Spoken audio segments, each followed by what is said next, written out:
We should be doing intro music. We'll do that in future. Okay.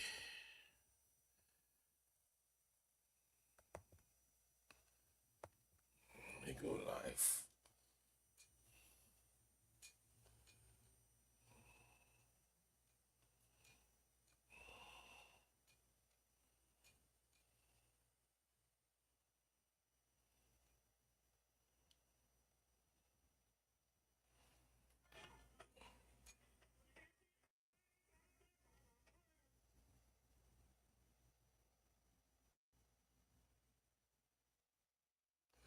Good morning. Good morning. Good afternoon. Good evening, wherever your geographical location is. This is the Movement Radio. Good morning, good afternoon, good evening, wherever you are, whatever your geographical location in the world. We say welcome to the Movement Radio, another interesting edition of the Movement Radio. My name is Manuel Alaba Ferreira, and I'm reporting from Chicago. And I have with me here in the studio Abdullahi Salisu from Abuja. Let him introduce himself before we go on. Abdullahi, microphone over to you. Yeah, good morning, good afternoon, good evening, wherever you are, wherever your geographical location is. Studio time check here in Abuja is 5:32 p.m. Quite a wet evening because it's heavily raining here. Wherever you are driving to, drive safely. There is no, if it's not necessary, you can park and wait when the rain goes down. You can continue your journey. Welcome to Movement Radio, where you have that Movement Radio, the voice of liberation. We're here again this very good Saturday to make sure we continue with the struggle. The struggle is liberating ourselves as citizens of Nigeria and ensuring that good governance is the order of the day and make sure that the system works for everybody, not for selective few. So today's show is going to be robust. We hope to see your contributions across all the social media platforms: YouTube, X, Facebook, Instagram, TikTok, Twitch, and any other platform that you stream us from. So I remain Abdullahi Salisu Aliyu, Movement Radio Abuja. Let's see how it goes.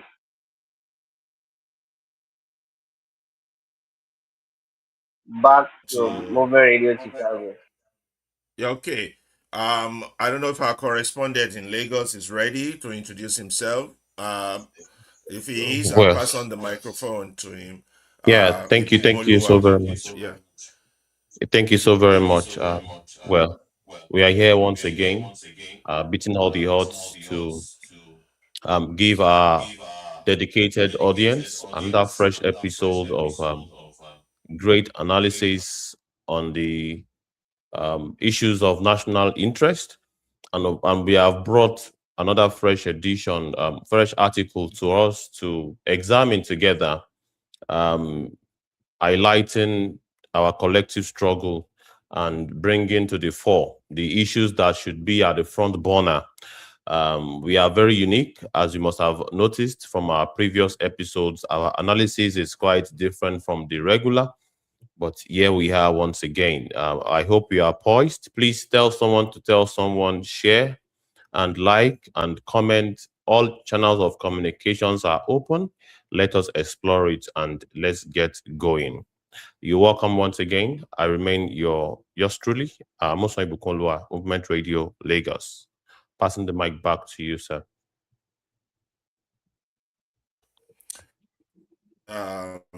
Yeah. So we forgot to tell you that we are live on all our medium. We are live on Facebook. We are live on two stations on Facebook, the Movement Radio station and the Alaba Ferreira Facebook page. We are also live on two stations on YouTube, the Movement Radio YouTube page and the Alaba Ferreira YouTube page.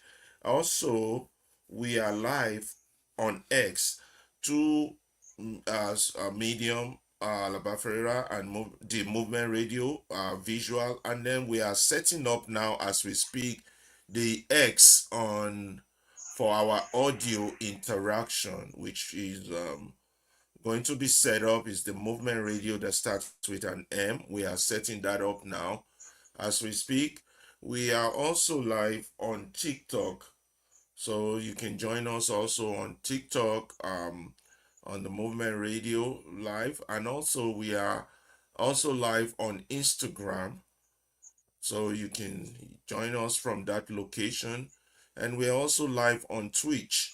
So we are utilizing all social media. We are in the business of passing information across to everybody. So we want to make sure we reach everyone no matter what social media you use so that you can interact, you can learn, and we can enlighten the minds of Nigerians and change the narrative with our stories and focus.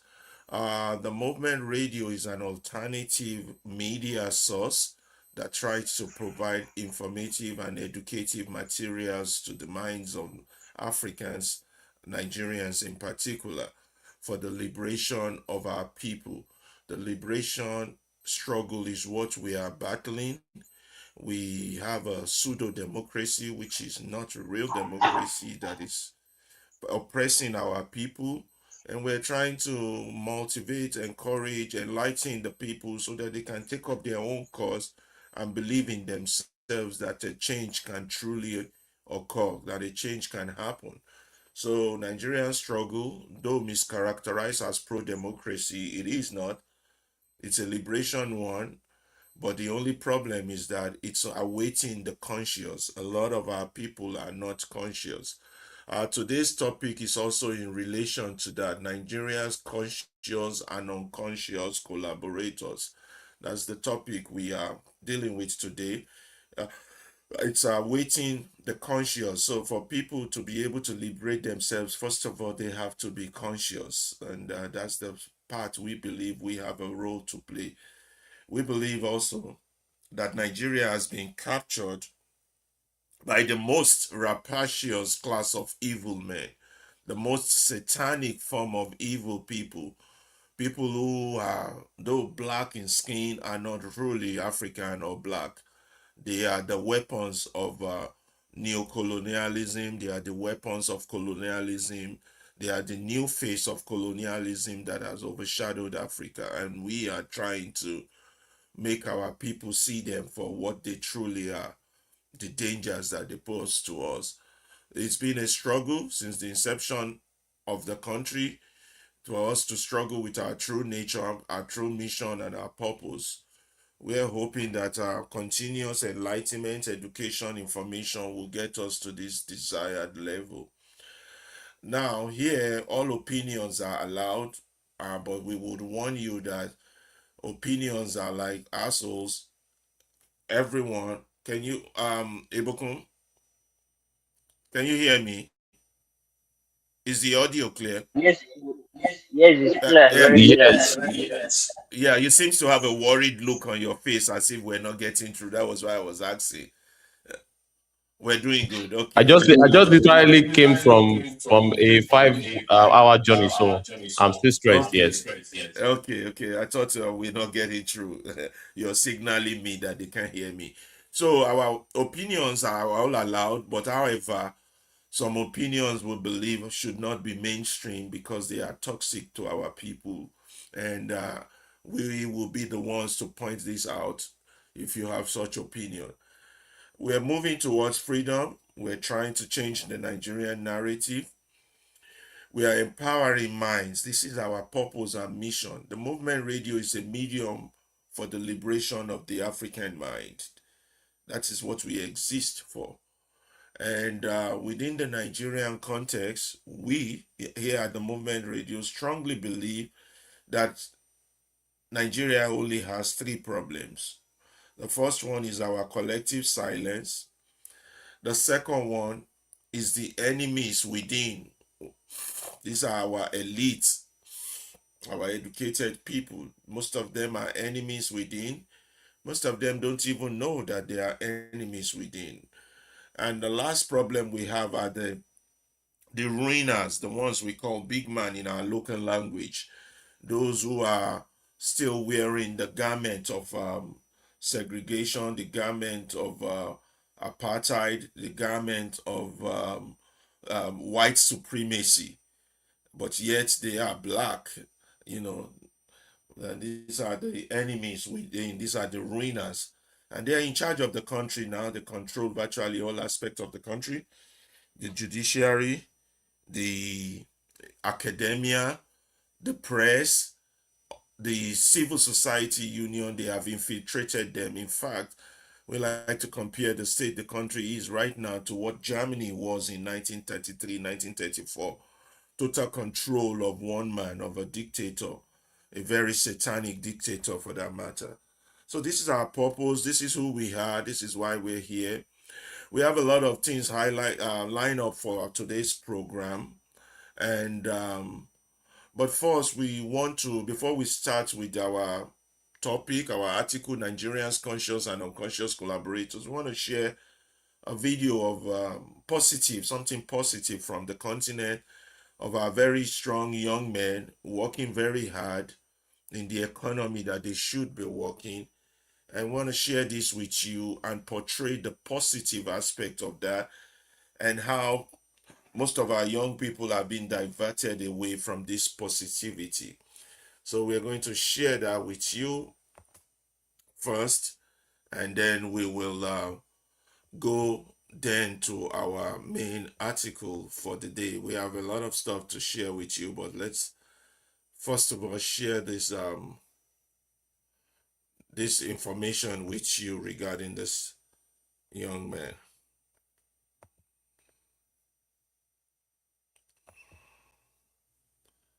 Okay.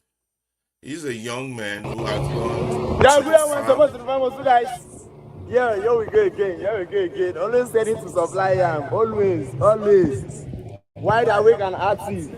Wide awake and active. So this year I'm here now. This year I'm here is 700 yam. You can see my siblings there. Look at these three wheelbarrows. Now 4 able men go this work and 3 able children. So no be small. We'll go carry yam from our farm. So we are transferring to our market through what? River Niger. Through where? River Niger. So this engine really is really helping us. It's a major means of transportation here. Your engine boat. So you need to have your engine boat if you want to start this farming. Prepare your engine boat. Prepare your engine boat. Get one. Get one. Not that affordable, but try and get one. You know what I understand? So here we go. Yeah, good one supposed to remember so guys. Yeah, here we go again. Here we go again. Always steady to supply always, always. Wide awake and active. Wide awake and active. So this year I'm here now. This year I'm here is 700 yam. You can see my siblings there. Look at these three wheelbarrows. Now 4 able men go this work and 3 able children. So no be small. We'll go carry yam from our farm. So we are transferring to our market through what? River Niger. Through where? River Niger. So this engine really is really helping us. It's a major means of transportation here. Your engine boat. So you need to have your engine boat if you want to start this farming. Prepare your engine boat. Prepare your engine boat. Get one. Get one. Not that affordable, but try and get one. You know what I understand? So here we go. Okay. So the story, there's seven of them, three young men and three children went to the farm across the Yes, river, four harvested men, about three children. four men, three children, yeah, went to the farm across the river and with a boat to go harvest. Why are we bringing this up? This is a very positive development because in our community today, um, the external forces and the enemies within are discouraging this type of thing to be happening in our communities. You know, tomorrow enemies of our economic progress will soon sponsor bandits to start terrorizing people like these young men now, they would the enemies of the country, the enemies within and those outside very soon. We hope that doesn't happen, but this has been happening to most of the farmland in the middle belt of the country, in Bauchi, Benue, Plateau. We can go on and on in all those locations. I've been sponsoring bandits, we don't call them terrorists, to start terrorizing people like these young farmers. And they would eventually stop farming. And what's the resultant effect of that? It will result in hunger, and poverty will inevitably follow. Now, these enemies of progress will now turn around and blame the general population for this. Then they will say, oh, you have been having sex and producing too many children. That's why you're poor. These are the type of things that come out from the Western world. We reject those. We highlight this positive aspect of people. At the same time, these enemies of progress will now say that they will come and commission what they call glory hunters. Glory hunters are those they want to set up to go into the forest to rescue. And I call them, they will commission glory hunters and internet grifters to start downplaying this type of hustle. It's a very good hustle, it's a positive hustle. Young men working very hard, they need to be supported. They will start downplaying this type of hustle, which actually offers real value to the economy. And then they will begin to encourage our people and these young men to start to chase shadows in the global pyramid system of stock or crypto or forex trading. And of course, start pushing them towards content creation. You see, they will try to, the enemies are both in and out, will try to discourage this type of hustle. This is why we bring this to you for purposes like this, and we have more in stock in our activity for today. But first, Yes, let if you us can look at the face, go if you can ahead. look Go at the ahead. face of the young man, he is very happy. He's happy doing what he is doing. He's not asking anybody for anything. But the terrorists, at the end of the day, they will come and they will stop you. And many of them are in the village. They are struggling. They are farming, and they are doing their things. They are supporting their family, and they are happy about it. But all of a sudden, a surge of terrorists in the name of bandits coming into the communities, destroying farmlands, stopping, cutting the means of livelihood for a lot of people across Benue, Taraba, Plateau, Niger, which basically, if you look at the middle belt itself, is an environment where majority of the people in the village are farmers. And Benue, the food basket of the nation. And then you look at Benue also. If you look at the Plateau State, if you look at Niger, most of the soya beans, the yam, and other things are coming from those regions. But now it's almost impossible for you to go down into some villages. They don't even farm, because if you go to the farm, you'll be picked. Or you, even if you farm, they will wait till almost harvest. Then they will come and destroy everything. So these are things, and even if you go to the northwest, the same thing. People have to search to the means of what? Settling with the terrorists. Okay, you have to settle for you to be able to go and farm in your own land, not that person's land. So we are running parallel government in a country seems calling itself what? A sovereign nation, and practicing democracy. It's something I don't know how to even explain it, because a lot of people are passing through all this. You see that if you go to village, people are happy doing what they are doing, Yeah, before you do, but the government, before Ibukun contribute, sorry for cutting you off like that. I wanted to say the point you no made. problem. The point you made is about the joy in that young man's face. I mean, that Yes, is priceless. And then people will now come from the Western world and telling us we are poor, we are this, we are that. You know, Just see the joy from the fact that production, he just harvested 700 yam, the pride in driving that boat across the river Niger. I mean, that in itself is priceless. We are Yes, happy people before they come with all these external forces and these problems and bring tragedy upon our people. You have finished your statement, Salisu, and I don't know if Ibukun wants to add to and that I think before we Iboku go to can our go in. next video. Go ahead. Go ahead, Brian. Yes, I'm done. I think Iboku can take it on. Iboku. Yeah, you you have made. Yeah, can you hear me loud and clear? Yes, we can hear you Am now. I audible?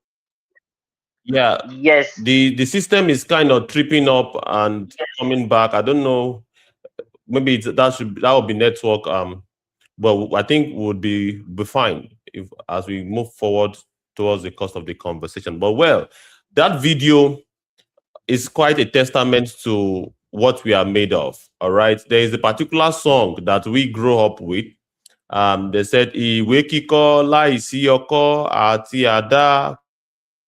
Kò ì pé o, kò ì pé o, ẹni kò ṣiṣẹ́ á máa That is breaking. jalè. So yes, yes, that means that agriculture is an integral part of what we do. All right, it's an integral part of our existence as African people. And I think it's high time we begin to reclaim back that identity. And of course, stopping every entities trying to terrorize us from our identity. Agriculture is a very important part of our life. So, and it's very sad that it is now viewed as dirty adventure or an adventure that is not profitable or a waste of time. Everybody now wants to do content.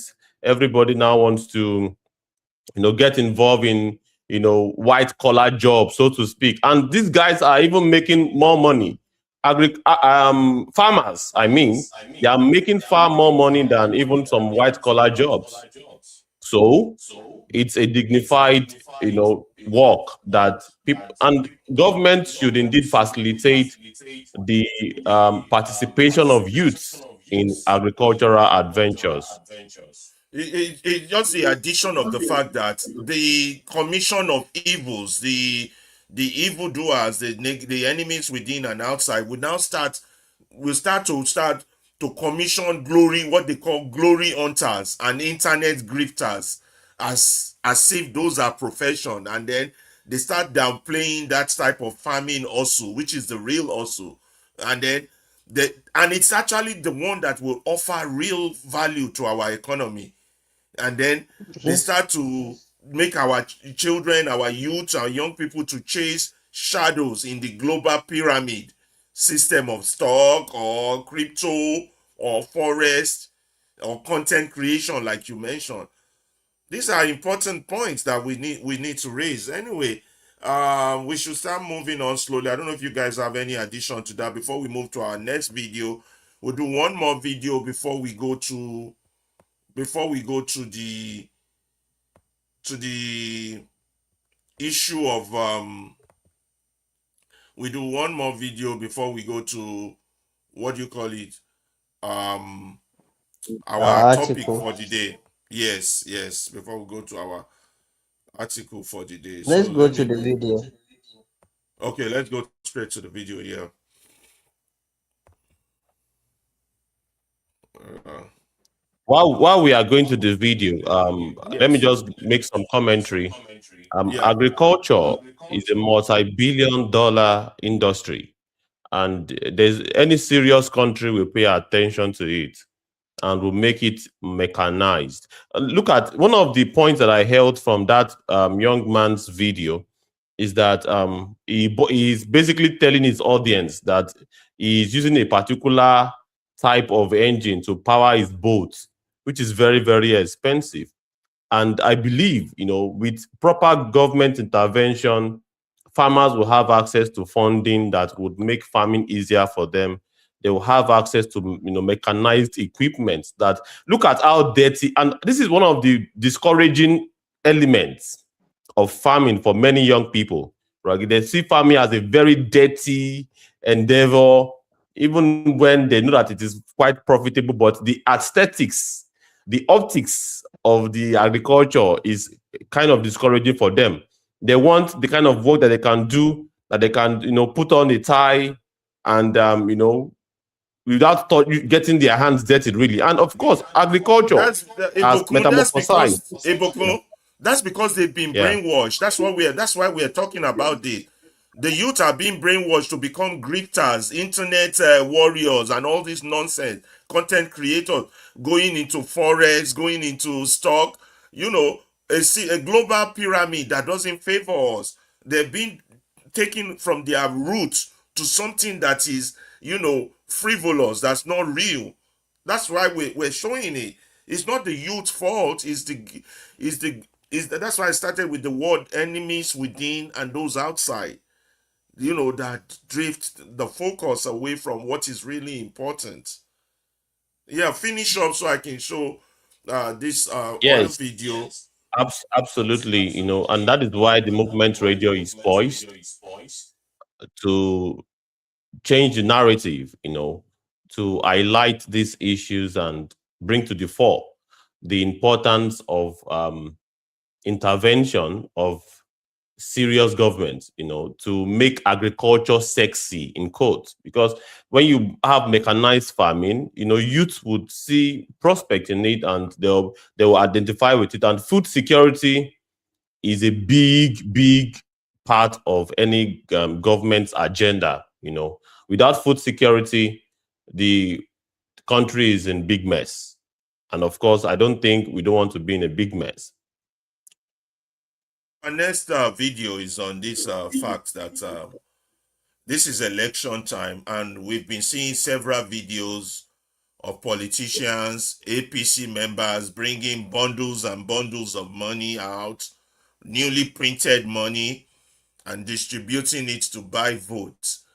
And it's just that nobody in that country respect the law or their own constitution. It is actually illegal for them to be doing this. A person who makes or accepts cash payment in excess of this amount has committed an offense under the Money Laundering and Prevention Act. But the same people who are supposed to enforce the law, just like you were saying in the farming issue, the government should provide. Which government? We don't have a government. The government has never provided anything in that country. And I would just appreciate it if we saw you using the word the government should. We should be using the word we don't have a government. Would be more appropriate, because words does matter. A government that don't provide water, that don't provide electricity, that don't provide school, that don't provide justice, that don't even provide basic security. How do we call that a government? We don't have a government. But anyway, this is a crime for them to be distributing money, and yet on video, back to back, they keep doing this. Look at that video. Let me minimize this so you can see the video behind that in the background. Let me see if the audio can come on. You see this video?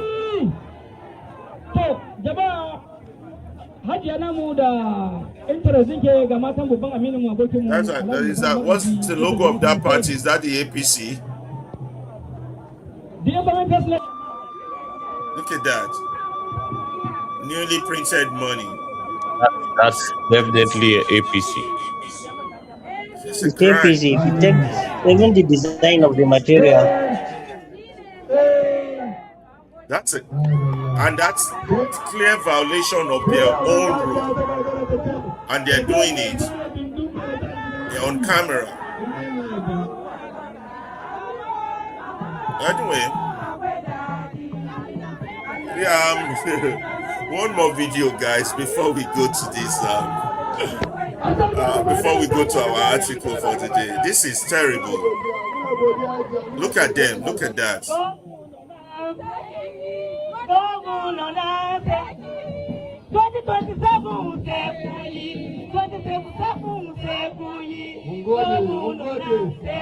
This is just sad. That's just that's barbaric in itself.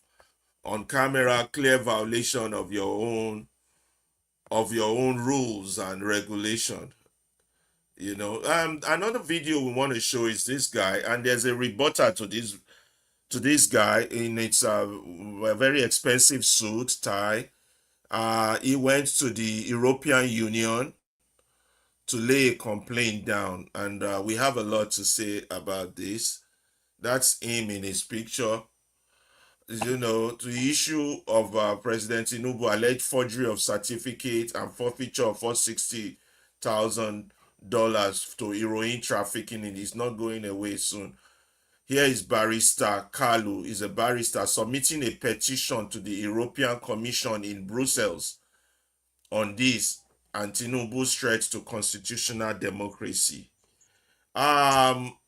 He has a right to hear his protest, but there's a rebuttal written by Chetuya Chiguna Mats. I'm gonna read that because as educated people, and he's a barrister, it speaks volume about what our issues are as Africans.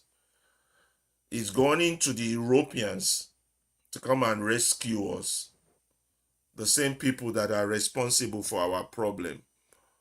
And I feel that is terribly sad. But that's his picture. I don't know if we have a video of him talking. Let me see if I can hit the If you video. want to know why are you here? Watch the video. Good afternoon all, and good afternoon to the whole world. I'm here at the European Commission to submit a petition to the European Union concerning the subversion of constitutional order in Nigeria, where Mr. President Bola Ahmed Tinubu has suspended the constitutional order in Nigeria because of his forged academic credentials, where he submitted to INEC for the 2027 general elections, and he did not state the primary school and the secondary school he attended, in flagrant violation of the 1999 Constitution of the Federal Republic of Nigeria, particularly in section 1371J, that says if you have presented a false certificate to INEC, the Independent National Electoral Commission, you will not be qualified to run election. And he has submitted forged documents, forged certificates to INEC that made him not to be qualified to run for the 2027 general election. But because they have captured all the paraphernalia of power in Nigeria, he has imposed himself on Nigeria, thereby subverting the provisions of the Constitution of the Federal Republic of Nigeria as amended, which is a mini coup, a subtle coup against the people of Nigeria. So I'm here to submit a petition to the EU to help restore constitutional democracy in Nigeria. Thank you very much. The appropriate response to this, I'm going to read it out. Chetuya Matt Chigonya replied this man. This is tragic. The presidency is a disgrace. We know that. None of us want him out of office other than those of us here at the Movement Radio. But the actions we take as Africans matters, particularly in relation to our problems. How we respond or react to issues matters. And I'm going to take what this man replied to this, not to him, someone replied his action, and believe that how can a grown man mobilize himself, a camera crew, and travel to Europe just to go report his sitting president to the exact same gang of colonial masters that historically plundered his own continent into absolute oblivion? This is how somebody started a response for him. And I'm going to read it. That's Chetuya Chinagolom. Chetuya Chinagolom perfectly replied this man. He started by saying, this is nothing but a pathetic humiliation ritual disguised as a progressive civic movement. I agree with that. How can a grown man mobilize himself, hire a camera crew, and travel to Europe just to report his sitting president to the exact same gang of colonial masters that historically plundered his own continent into absolute oblivion? What is the actual tangible objective of this theoretical demonstration, we ask? Is it to report to the European Union that President Tinubu is an alleged drug baron, a corrupt politician, a serial certificate forger? To what strategic end do you actually naively believe that every single head of state, intelligence agency, and foreign ministry in the European Union does not already have a comprehensive, highly detailed dossier on Tinubu sitting directly under their desk? They know infinitely more about Tinubu's background, bank account, and political network than the meaningless, superficial report you are intending to hand over to them. Somebody saying something? Are you saying something? I didn't hear you. No, okay, we'll continue. Okay. So, these people already have all this information on Tinubu. Remember that you go with this theoretical nonsense. Let me keep reading. You cannot wake up people who are merely pretending to be asleep. The European Union and the Western powers are not supporting the Tinubu administration out of mere ignorance, lack of information, or diplomatic confusion. They are enthusiastically supporting him precisely because he is one of those rare, compliant, comprado rulers in Nigeria who will unabashedly put the sole financial interest of Western corporation far above the material survival, economic security, and welfare of his own people in Nigeria. So they already know him. So you going to them is like performing theater because they have his dossier, they know he's a drug dealer, they know he's a certificate, they know all these things, they know he's a compromised, weakened man, and they need him to be there so that he can take your resources, and you, a barrister, a lawyer, hire the camera crew, and you're going to the European Union to come and help you. Let's keep reading. You know, I agree with Chetuya Chinogolum, Matt, on what he's saying here. Now, they support him because as long as his face remains in Aso Rock, Western energy majors like Chevron, Shell, Total Energy, and ExxonMobil will continue to accumulate generational wealth from unpaid bonuses, unremitted royalties, massive corporate tax waivers, and an unedited deep water oil production that rightly belong to the Nigerian state. They support him because as long as Tinubu occupies Aso Rock, he will dutifully continue to gobble up toxic IMF loan, execute painful currency devaluation, and implement severe austerity measures that generate hundreds of millions of dollars annually in high yield debt servicing for European and American banks.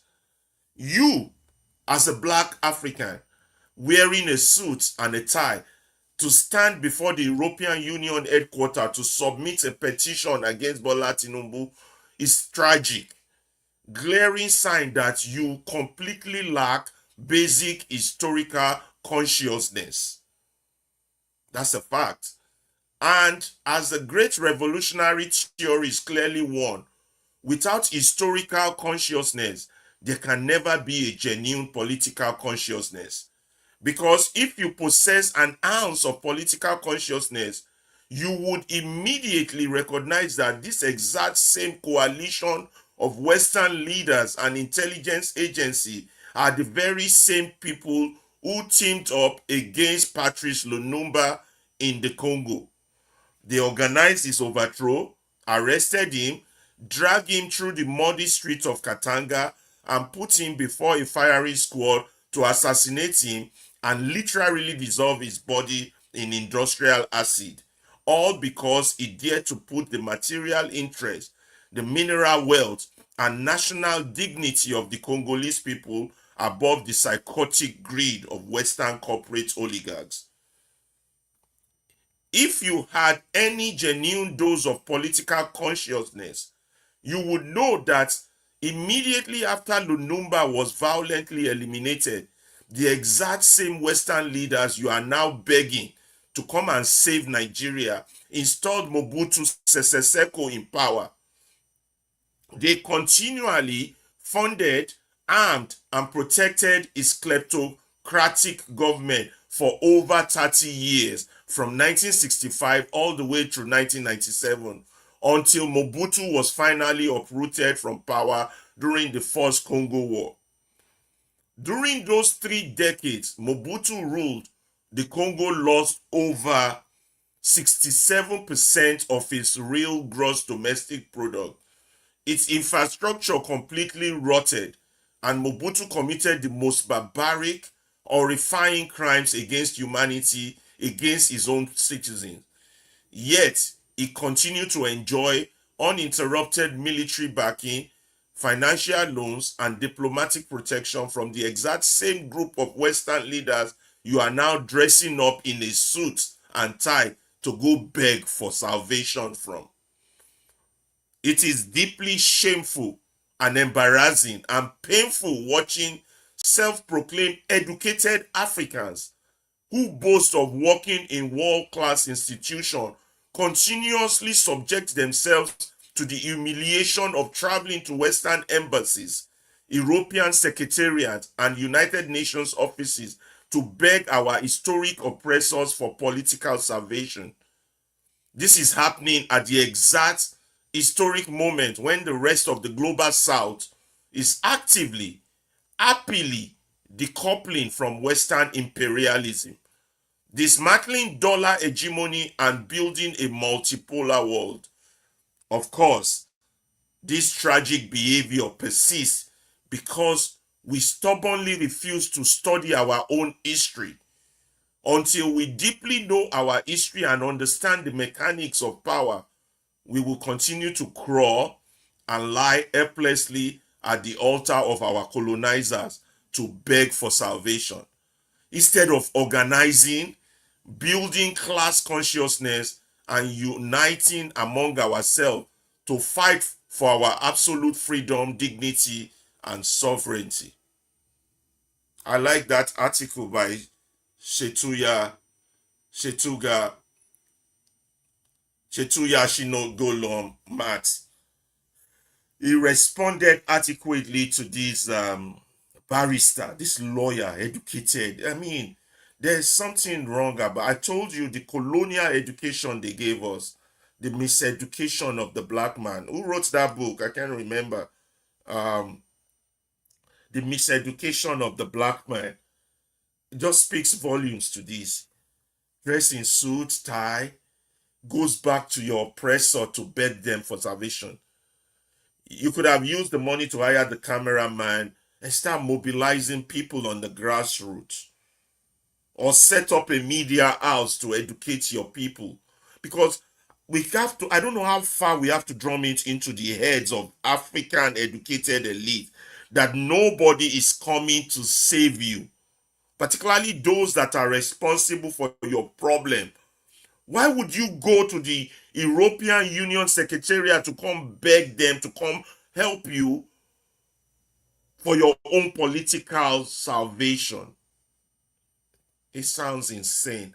I don't know if you guys have a comment on that on the studio before we move on, but I think Shetuya's response to this guy is adequate, is correct, and it's on point.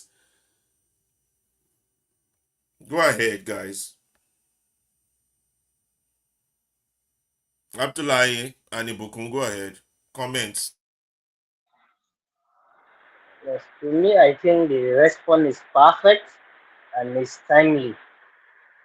And I think it's not just for this barrister, but for almost all our African educated elites that think always, that seeks validation of what they are doing, or always reporting what is happening in their country to the Western world is the best. Because these people, even if we can look back history line, they are not in any way solving our problems, but amplifying the problems or contributing towards making the problem even bigger, even if we don't have, and creating more. Because the current educational system that we are having now that is making us more like in behaving the way we are behaving, they are the cost of it. Because that we are suffering from the colonial education system that is left for us of always just answering, not critically questioning things the way it should be. Because how on earth will you be like going to the European Union to report? Okay, are they the ones to come and disqualify the president from contesting the election? Or is the president in any way affecting their own?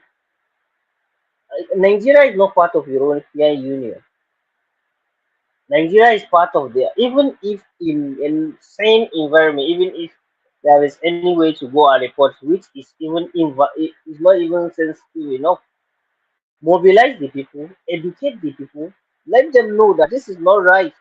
It should not happen in a sane environment, so that the people will come together and then they will make the system to change. But you fly, you take yourself, you wear suit and everything and go there and stand. You are not even ashamed. Maybe you still have people within your community that if they sit down, maybe you talk to them, you might get 10 people, 20 people, 50 people, and that will be like, will continue. Then the people will have, or even set, just like November Radio Chicago said, that you can set up a media house, start educating the people. That's the funny thing about some of our legal practitioners. They keep calling themselves, they are activists, they are helping the people, they are doing this, but if you look at it critically, what they are doing, they are still submitting us to the Western world. So it's quite that's why anytime I see a letter to UN, a letter to this, a letter to America, seeking any assistance or anything, I said no. Look, these are people that they are not different. They are still those people that colonize and make our life miserable the way it is, destroy our culture, destroy our history, and then we are still going back to them for solutions. Because this system is Even not our own Abdullah, ancestral system. Abdullahi, I'm sorry to interrupt you. Even Davido did that rubbish with this problem with his uncle in Osun State, calling on the United States to come and help.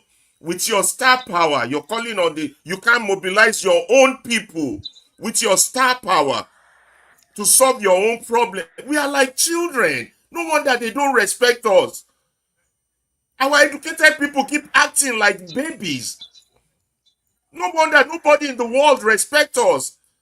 You're going back to the same people that are responsible for your problem with a suit and tie and hire the cameraman to the European Union. Even the video with his massive star, you can feel a stadium in England. That's star power. Even in Nigeria, you can mobilize 10 In million Nigeria, people within you can hours. like 10 millions of people. That's a powerful star power. And how are you using it? You're using it in a subservient way to go beg the people that are responsible for your problem. Didn't the CIA say that Tinubu is their asset? Did they not hide his information? What more do we need? The CIA said he's an asset. They don't want to release his drug information. They want it covered. And these are the people you're going to come help you solve your own problem. I keep telling people, nobody is coming to save us. And we have to wake up to that reality, particularly our educated fools. That song by Coolio says it all. Educated fools with money on their mind. living in their dumbass gangster's paradise. That's what we have in Africa. And that's a barrister. That's somebody who read law. So what light is he shining on the young ones coming behind him? What is he giving that They chase continent? the money We have problems, and always man. seek validation from the West. You saw the way they treated Lunumba. They killed him, melted his body in acid because he's Yes, calling for his people. And these are the people you're running to come and help you. It's like a black man running to the KKK for help. Oh man, we got issues. Ibukun, your comment on this before we move on. Ibukun? Yeah, my network has not been. I don't know if I'm audible. Yeah, we My can hear network has you. not been friendly. We can hear you. Yeah, so yeah, obviously, when people are deprived of their historical reality, it disrupts their decision making, and they tend to make naughty decisions. That is just the truth. They make stupid decisions because they lack the historical context of their reality. They think the very people that are responsible for their backwardness are the very same entities that will come and rescue them.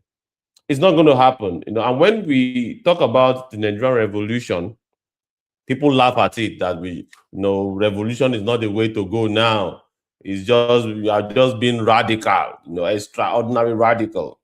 But the fact remains that we are the ones that will rescue ourselves, and those that destroyed our past cannot guarantee our future. That would be my comment. Thank you so much.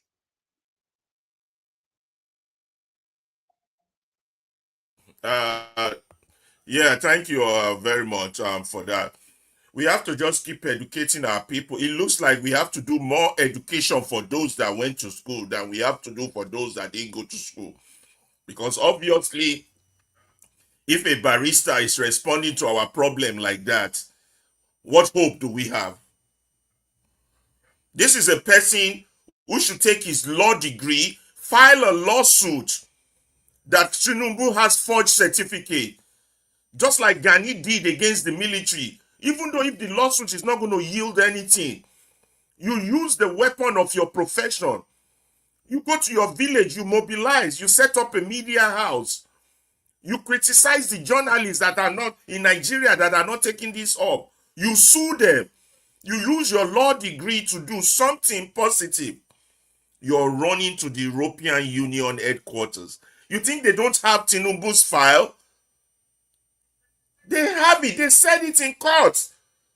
He is our asset. We're not going to release any of his drug information to you because we need him to get your resources. And these are the people you're running to come and save you.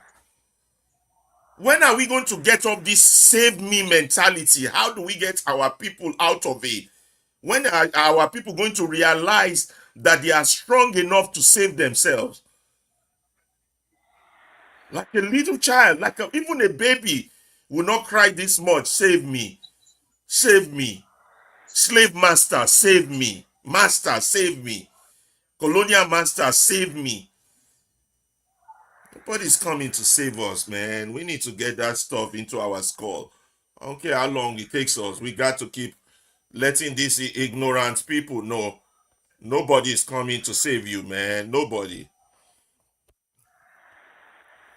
Now let's go to our topic And for that is why today. movement radio, Yeah, go platforms ahead. like movement radio is very essential.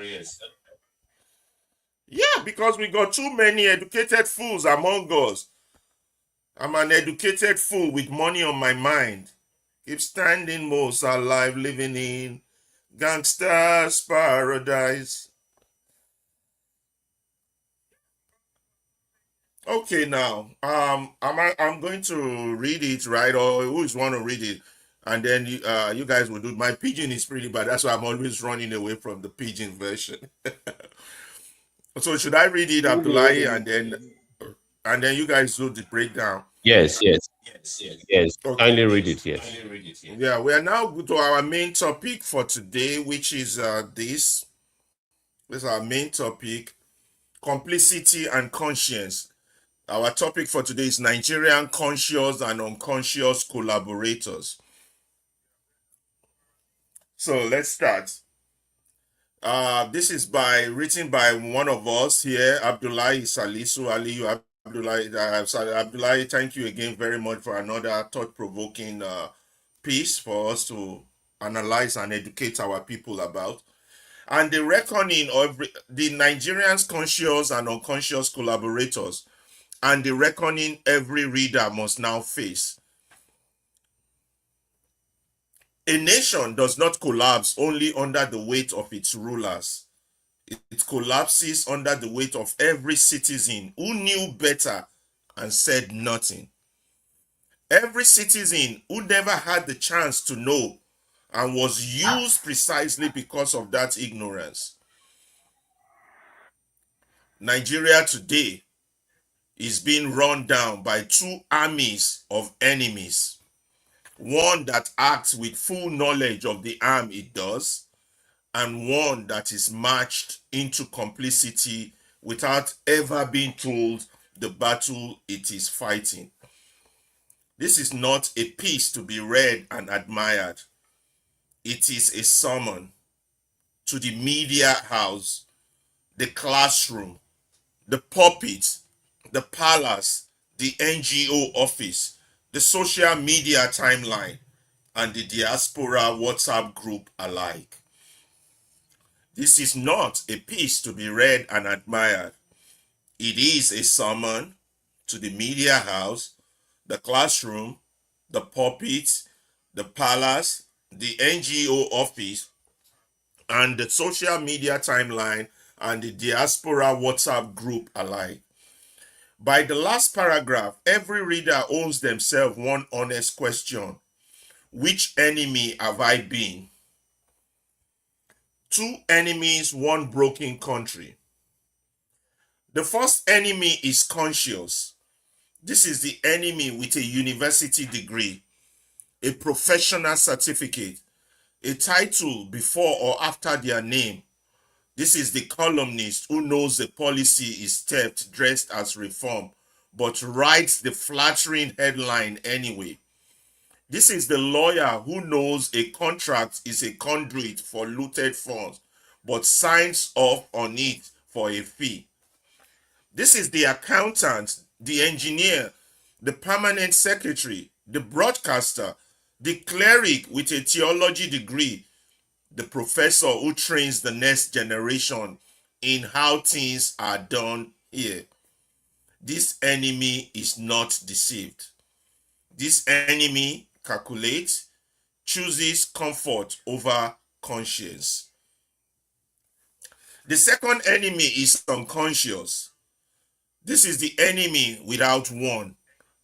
According to Nigerian National Bureau of Statistics Household Survey, cited in the European Union Agency for Asylum 2025 Nigerian countries report, the national adult literacy rate stands at roughly 61%, with rural literacy trailing at 54% and rural female literacy lower still, meaning tens of millions of adult Nigerians cannot read a ballot paper, a land document, or a government gazette with independent understanding.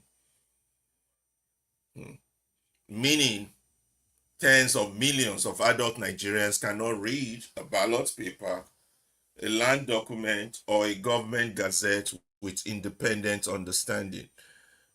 UNICEF most recent estimate put Nigeria out of school population among the highest in the world, ranging from roughly 10 million to over 18 million children, depending on the age band measured. Every one of those children becomes, in time, an adult voter, an adult worker, an adult parent, recruited into the political toggery, sold a bag of rice for a ballot, or taught to see a state pension as a stranger's money rather than their own, simply because no one ever equipped them to see otherwise. This enemy does not choose corruption. Corruption is handed to them as the only available script. Both enemies keep the same machine running, but only one of them deserves our anger. The other deserves our investment. What the numbers actually say about us: Nigeria is not merely perceived to be poorly governed. The evidence is long standing and consistent. Transparency International 2025 Corruption Perception Index, released in February 2026, scores Nigerian 26 out of 100 and ranks the country 142nd out of 182 nations, a slide from 140 in the year before, and a position behind 33 other African countries, including Ghana, Senegal, Rwanda, Kenya, and Tanzania. Nigeria's score has hovered in the range for years, well below the global average of 42. This is not a snapshot of one bad administration. It is a signature of a system. Yet, the same report carries uncomfortable truth for anyone tempted to blame politicians alone. The Civil Society's Legislative Advocacy Center, Transparency International Nigerian chapter, has noted that the ranking reflects perception of the whole public sector, not isolated cases, meaning the professionals who staff, audit, license, insure, publicize, and legitimize that sector share the account.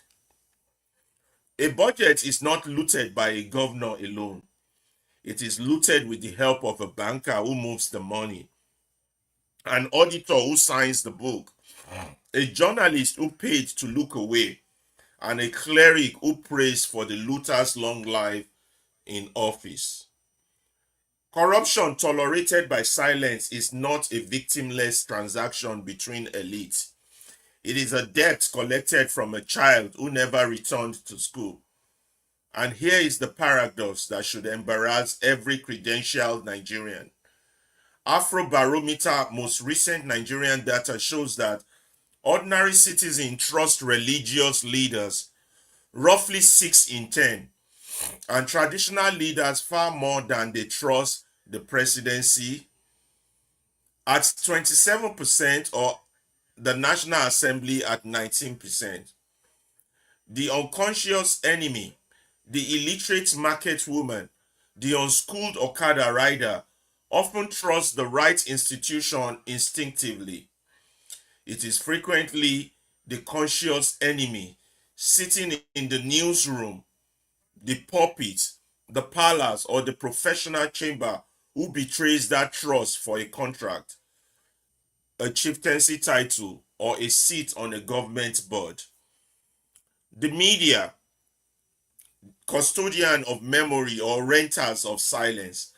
The Nigerian press carries a proud lineage, newspapers that fought colonial rule and military dictatorship.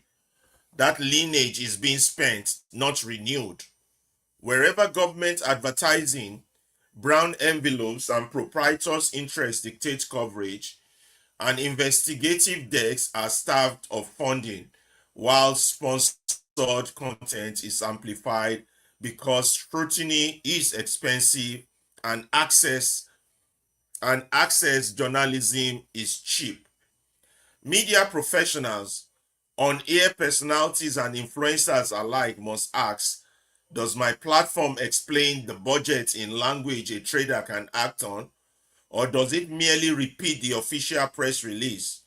Every journalist, OAP, and digital creator with an audience should commit to verifying before amplifying, building a data-driven accountability content, and translating it into Hausa, Yoruba, Igbo, Bini, Edo, and Pidgin So it reaches the very citizens the literacy gap exclude, turning the unconscious enemy into an informed citizen with each broadcast, post, or story. The educated class, academia, and NGOs, reason for hire or reason for the republic. Nigeria's professional and academic elites hold the analytical tools to expose bad governance in granular detail, and frequently do in seminar rooms and WhatsApp groups, while remaining silent in the public square where it counts. Professional bodies possess disciplinary advocacy power, used sparingly against the state and generously against junior colleagues. Civil society organizations, meanwhile, often produce excellent reports that circulate among themselves rather than among the citizens. Those reports are meant to protect. Ask yourself, when did your professional association, your NGO, or your research last take a public position on a specific, nameable governance failure rather than a general statement about national unity, mentorship, adult literacy, partnership, public interest litigation, and plain language public communication are not charity projects. They are the debt every credentialed Nigerian owes this country that credentialed them. Religious and traditional institutions, trusted but for what? Afrobarometer data is unambiguous. Religious leaders are the single most trusted category of leadership in Nigeria, ahead of the presidency, the parliament, the courts, and the police. And traditional rulers are not far behind. That trust is a form of capital few institutions on earth possess in such abundance, and it has too often been spent purchasing proximity to political power rather than demanding accountability from it. The Oyomesi that could check and even depose an Alaafin, and the Igbo Ozo and the Ohanese councils that distributed rather than concentrated authority approve of that African tradition itself, built accountability into governance long before it was lost. Every pulpit, minibar, and palace council should ask, have I spent the trust my people gave me on their behalf or on my own comfort with power? The diaspora and every well-meaning Nigeria, home or abroad. Distance is not innocence. Nigerians abroad who fund campaign, send remittance, and shape opinion on social media from London, Houston, or Dubai carry the same duty as those at home to verify before sharing, to challenge false narrative about governance rather than amplify them, and to invest financially and technically in homegrown accountability platforms rather than only in private comfort. And every citizen at home, literate or not yet literate, professional or trader, has one non negotiable duty to ask before every election and every budget cycle, not what the government has promised, but what it has actually delivered, and to say so out loud where others can hear. The charge: naming the problem changes nothing if it's end in naming. This is the charge, then, to every reader of this piece. Literate by definition, since you are reading it. You carry a share of the conscious enemy burden. You carry a share of the conscious enemy's burden and a share of the remedy. Ask yourself this week, honestly, have I used my platform, however small, to explain one governance issue to someone who could not otherwise understand it? Have I taken a bribe of silence, a contract, a title, a soft landing, in exchange for looking away from failure I could see clearly? Have I invested anything, time, money, or attention in the literacy and civic education of someone who has less than I do? Have I voted, verified, and volunteered or complained after the fact?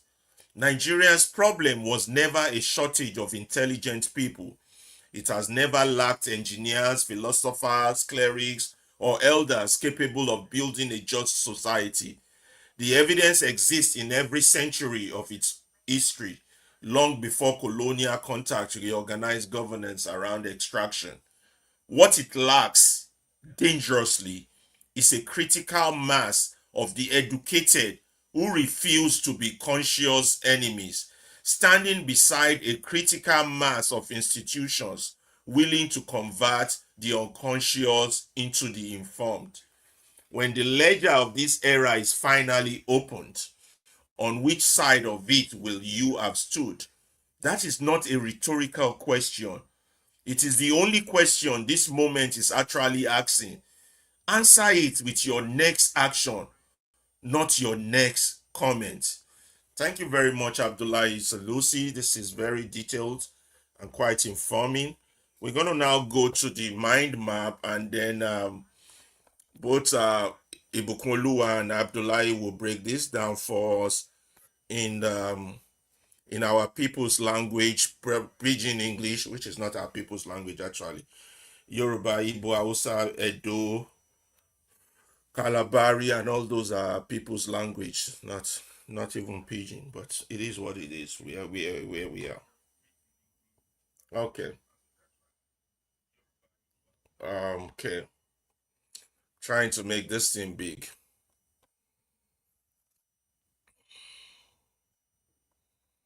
Okay.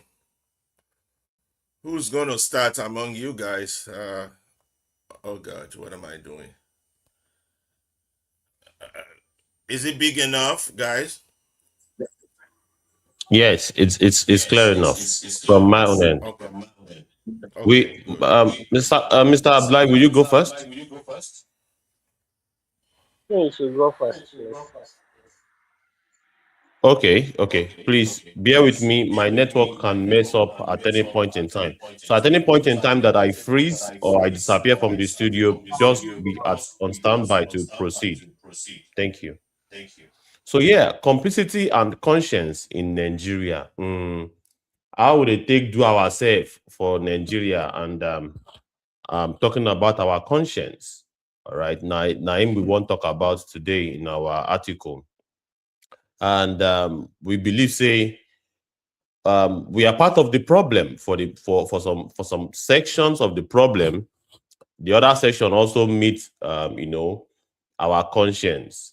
How to identify these two things where we talk about two enemies, one broken country.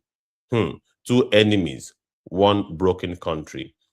And let's take a look at it. Citizens' role in national collapse. As I talked before, the role where we play for this Pafuka way Nigeria don't Pafuka like this, we play a very huge role.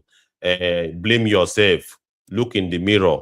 You are part of those way spoil this country. And you could some people they wonder, say, how it's not me now. I am not the politician. All right. But we'll get to know in this article the conscious enemy. That is enemy we know say him be enemy. All right. Enemy we sabi say him be enemy. Act with full knowledge. That is in they do a thing they do, knowing fully well what that action means. Educated and professional class. Yes. People wey go school, people wey get one profession or the other, where they tie. They are part of the conscious enemy. They will choose comfort over conscience. Anything wey go put money for their pocket or position them closer to the power of.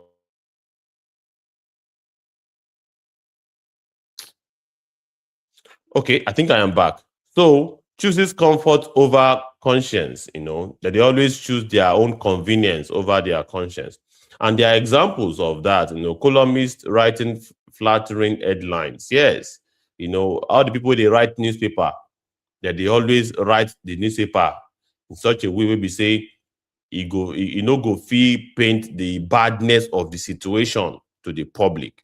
And we have lawyers signing corrupt contracts. Yes, all of the cases where you get for court. Now, lawyers, they help politicians, they escape some of the issues of justice where they get for court. And we have accountants, engineers, cleric, professor, all of these people where I mentioned, so they get association where we say they are loyal to, they get members and they are tens of thousands. But what are their position, or what is their position when it comes to the suffer wey we dey suffer for our country? How are they organizing themselves to constitute a force to ground the system, to recalibrate? Oh, now big oyinbo be that, to bring back the system to normal using their profession. Engineers using their engineering profession, doctors using their doctor profession, lawyers using their, but how have they been able to do it? All right, to such that they are now using those professions against our collective interest. Then those are the categories of conscious enemy. Then we have the category of the unconscious enemy. Enemy we no know say him be enemy. Now him be unconscious enemy. How did we arrive at this? All right. How we march into complicity? That is, we dey do this thing unknowing to us. Say we dey do am. All right. We lack the awareness due to ignorance. They say something wey person no know, he no know am. All right. And we also have the high level of illiteracy rate. Many of us no too go school. The system no invest in educating the masses. So many of us have an idea of what is going on. As a result of not having an education, we no get the true picture of wetin dey happen. Millions of out of school children, all of us know that one.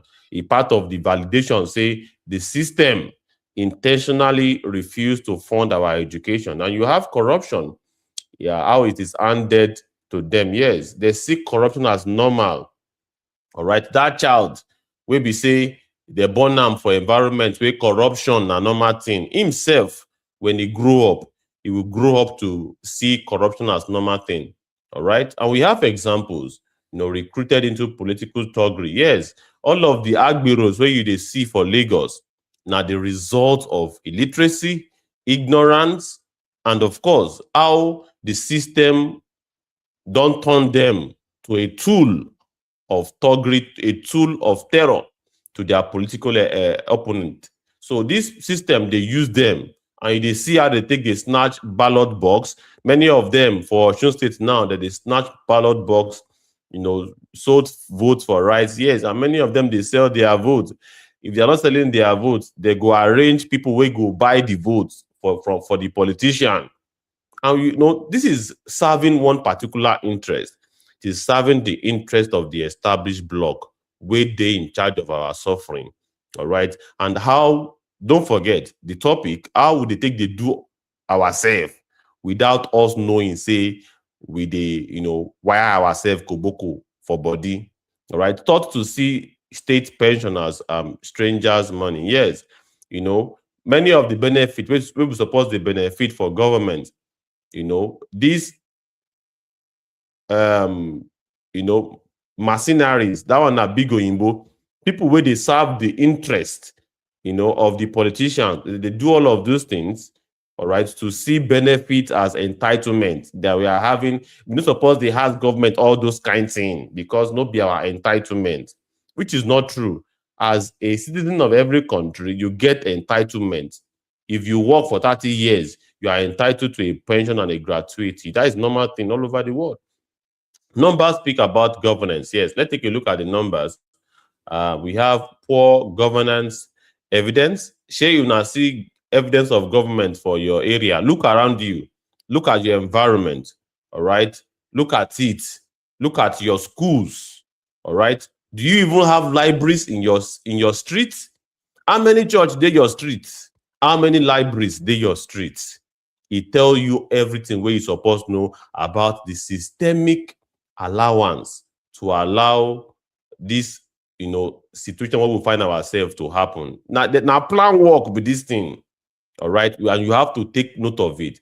Transparency international ranking, yeah, is not looking good. People where they rank, in transparency all over the world, they don't rank us well at all for their ranking. We have systemic issue, not just one administration. Yes, it's not about just Tinubu. All right, how about some of us will live among us, even we ourselves? How we take the do ourselves injury to ourselves, we fit no know. And some of us wey dey among us, they know say they are doing something wey dey affect us. All right, professionals share accountability. Yes, all of us have to know say we dey participate in this rotten system one way or the other. And of course, the whole idea of our articles on movement radio now say make we adjust, make we learn, make we relearn.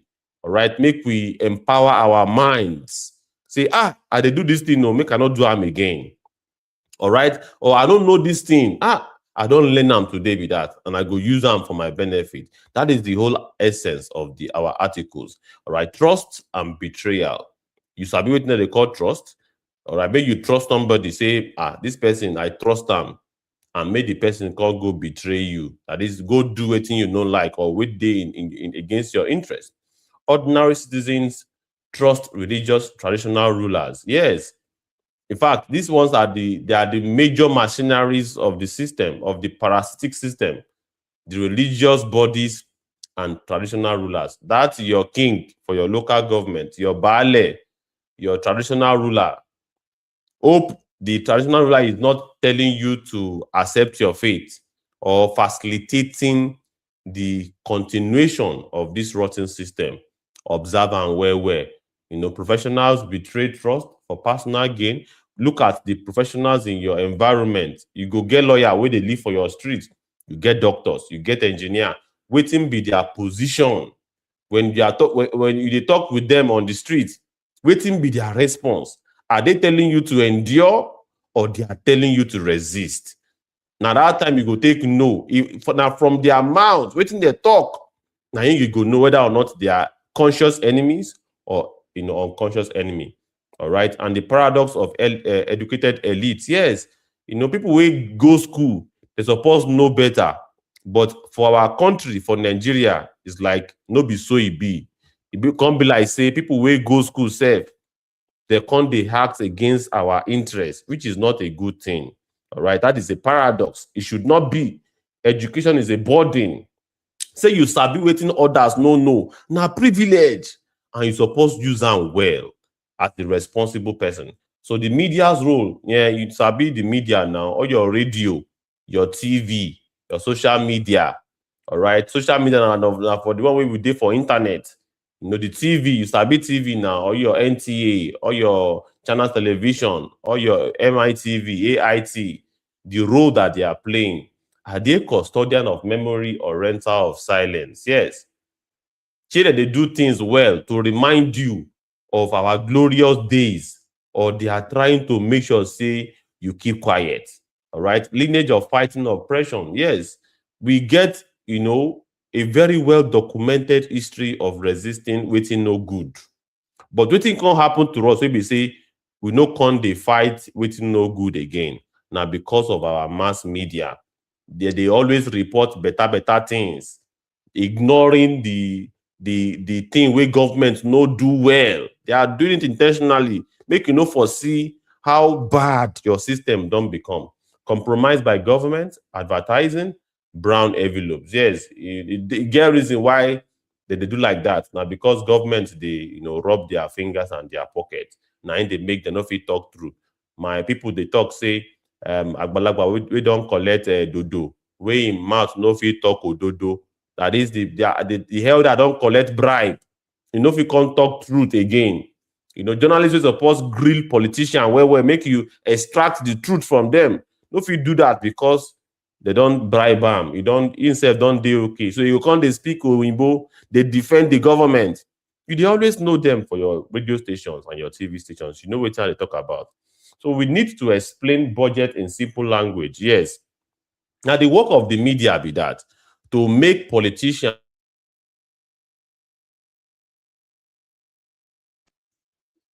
Okay, I think I am back. So, to make politicians explain budget in simple terms, all right. The other day, Rufai Hosseini was asking the Minister of Works, David Umahi, say, how much is the cost per kilometer of, Lagos, Calabar coastal highway? How much is the cost per kilometer?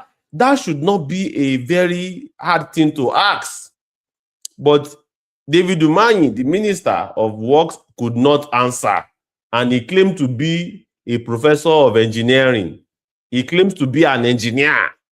And is the one in charge of that particular big project. That project is a multi-trillion naira project. But he no fit break am down in simple terms. And when somebody no fit break things down in simple terms, e mean say one mago dey inside. He no fit answer the cost per kilometer of the project wey him na him be the oga of that project.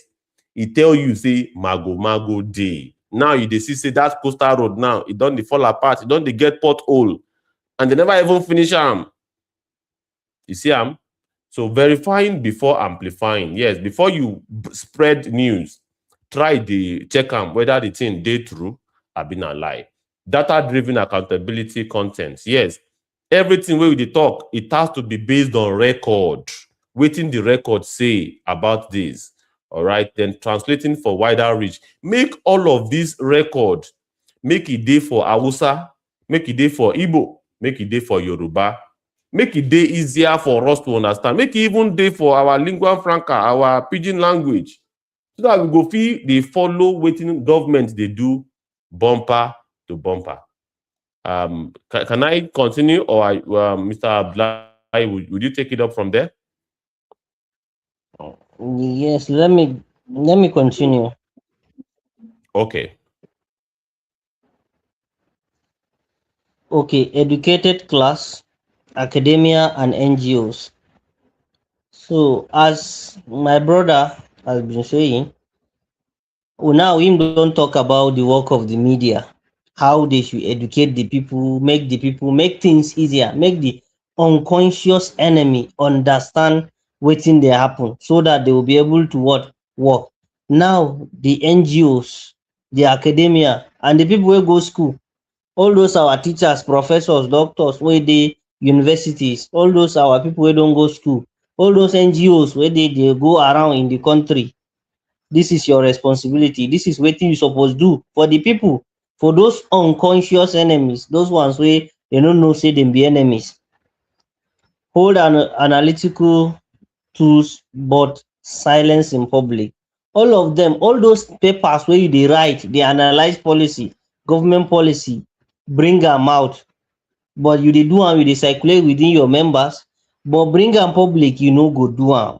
And that information suppose come to the people in the all the people wey dey the market people, because some of these policies dey affect the market people, the wheelbarrow pusher, that okada rider, that bus stop agbero wey dey do agbero for bus stop, na dem need am. But you no educate them, and that's why they go just dey behave, they become enemies of themselves, because they no understand wetin they do, they no understand wetin dey happen for the country. Then professional bodies use power springly. All those you say Medical Association of Nigeria, you say Nurses Association of Nigeria, Nigerian Bar Association, all those professional bodies where they use powers, all the ASU, all the SANU, all those ones where they use only when it becomes their own problem. They do things so that they come together. Before, we dey hear some mysteries where we say, before, if ASU talk for country, they are in something now. But now, even problem as worse as it is in the country, but wetin dey talk about now. The last time we hear small bishi about all these our people, professionals, now because of their strike, their money. But what is it right? What is happening? Is it right? If it's not right, what are they doing? Then NGOs produce report for internal circulation. Those NGOs, they will produce report, okay, there is malnutrition, there are children wey no get food, wey they no eat food, better food. children wey no dey go school, dem go all round the country. After they get report, they go just circulate am within themselves so that make dem no comot am, make e no come become issue for them, between them and the ruiners. So all those things they suppose bring am out, tell the people this is what is happening. Things are not going okay, they are not going alright. This is not how e suppose dey.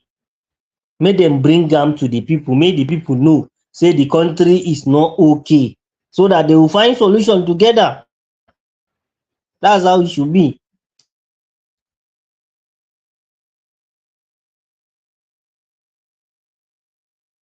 There is need for what? Public positions of governance. They should what? Enlighten the public, make the people know say the government is not doing the right thing.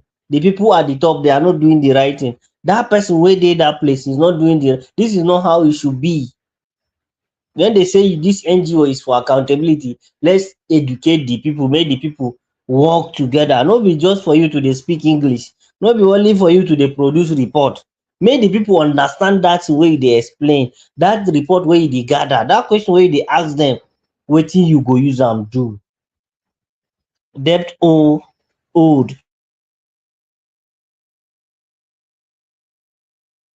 mentorship, literacy and public communication. You need to mentor those people.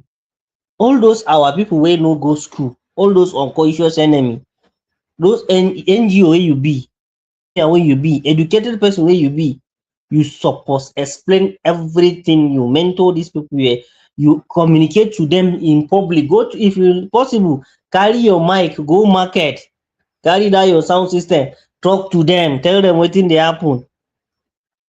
That's what they need, not all those your big grammar, all the papers wey you go write dump. That's not what they need. The religious and traditional institutions. Now, our religious institutions and those our pastors, those our imams, those our people wey dey all the religious places, they are the people that what? Most trusted leadership. Because based on the report from from the African barometer, e show say the religious and the traditional leaders are the most trusted people. Because those people, even people wey no go school, they dey respect them.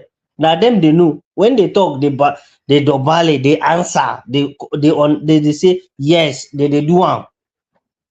And na them they make people they do wetin they do. They are the most trusted people. That trust wey those people give you, wetin you dey do am do, but you dey try, instead of you make you do the wetin the people trust you for, you dey carry the trust, dey keep am for one side because you wan get closer to the government, get closer to people wey dey spend money, closer to people wey dey do magu carry our money go somewhere. Trust capital spent on proximity to power. Because that trust, that belief wey the trust wey they give you with their life is capital. Is more than money. Is investment. They invest in you. But wetin you do, you use am do. You go use am because I get people, they believe in me. Anything wey I tell them, they go do am. You use that one go closer to the government instead of you going to fight the government. Make the government do the right thing. African traditional build accountability. We know say our traditional institution before is built on accountability.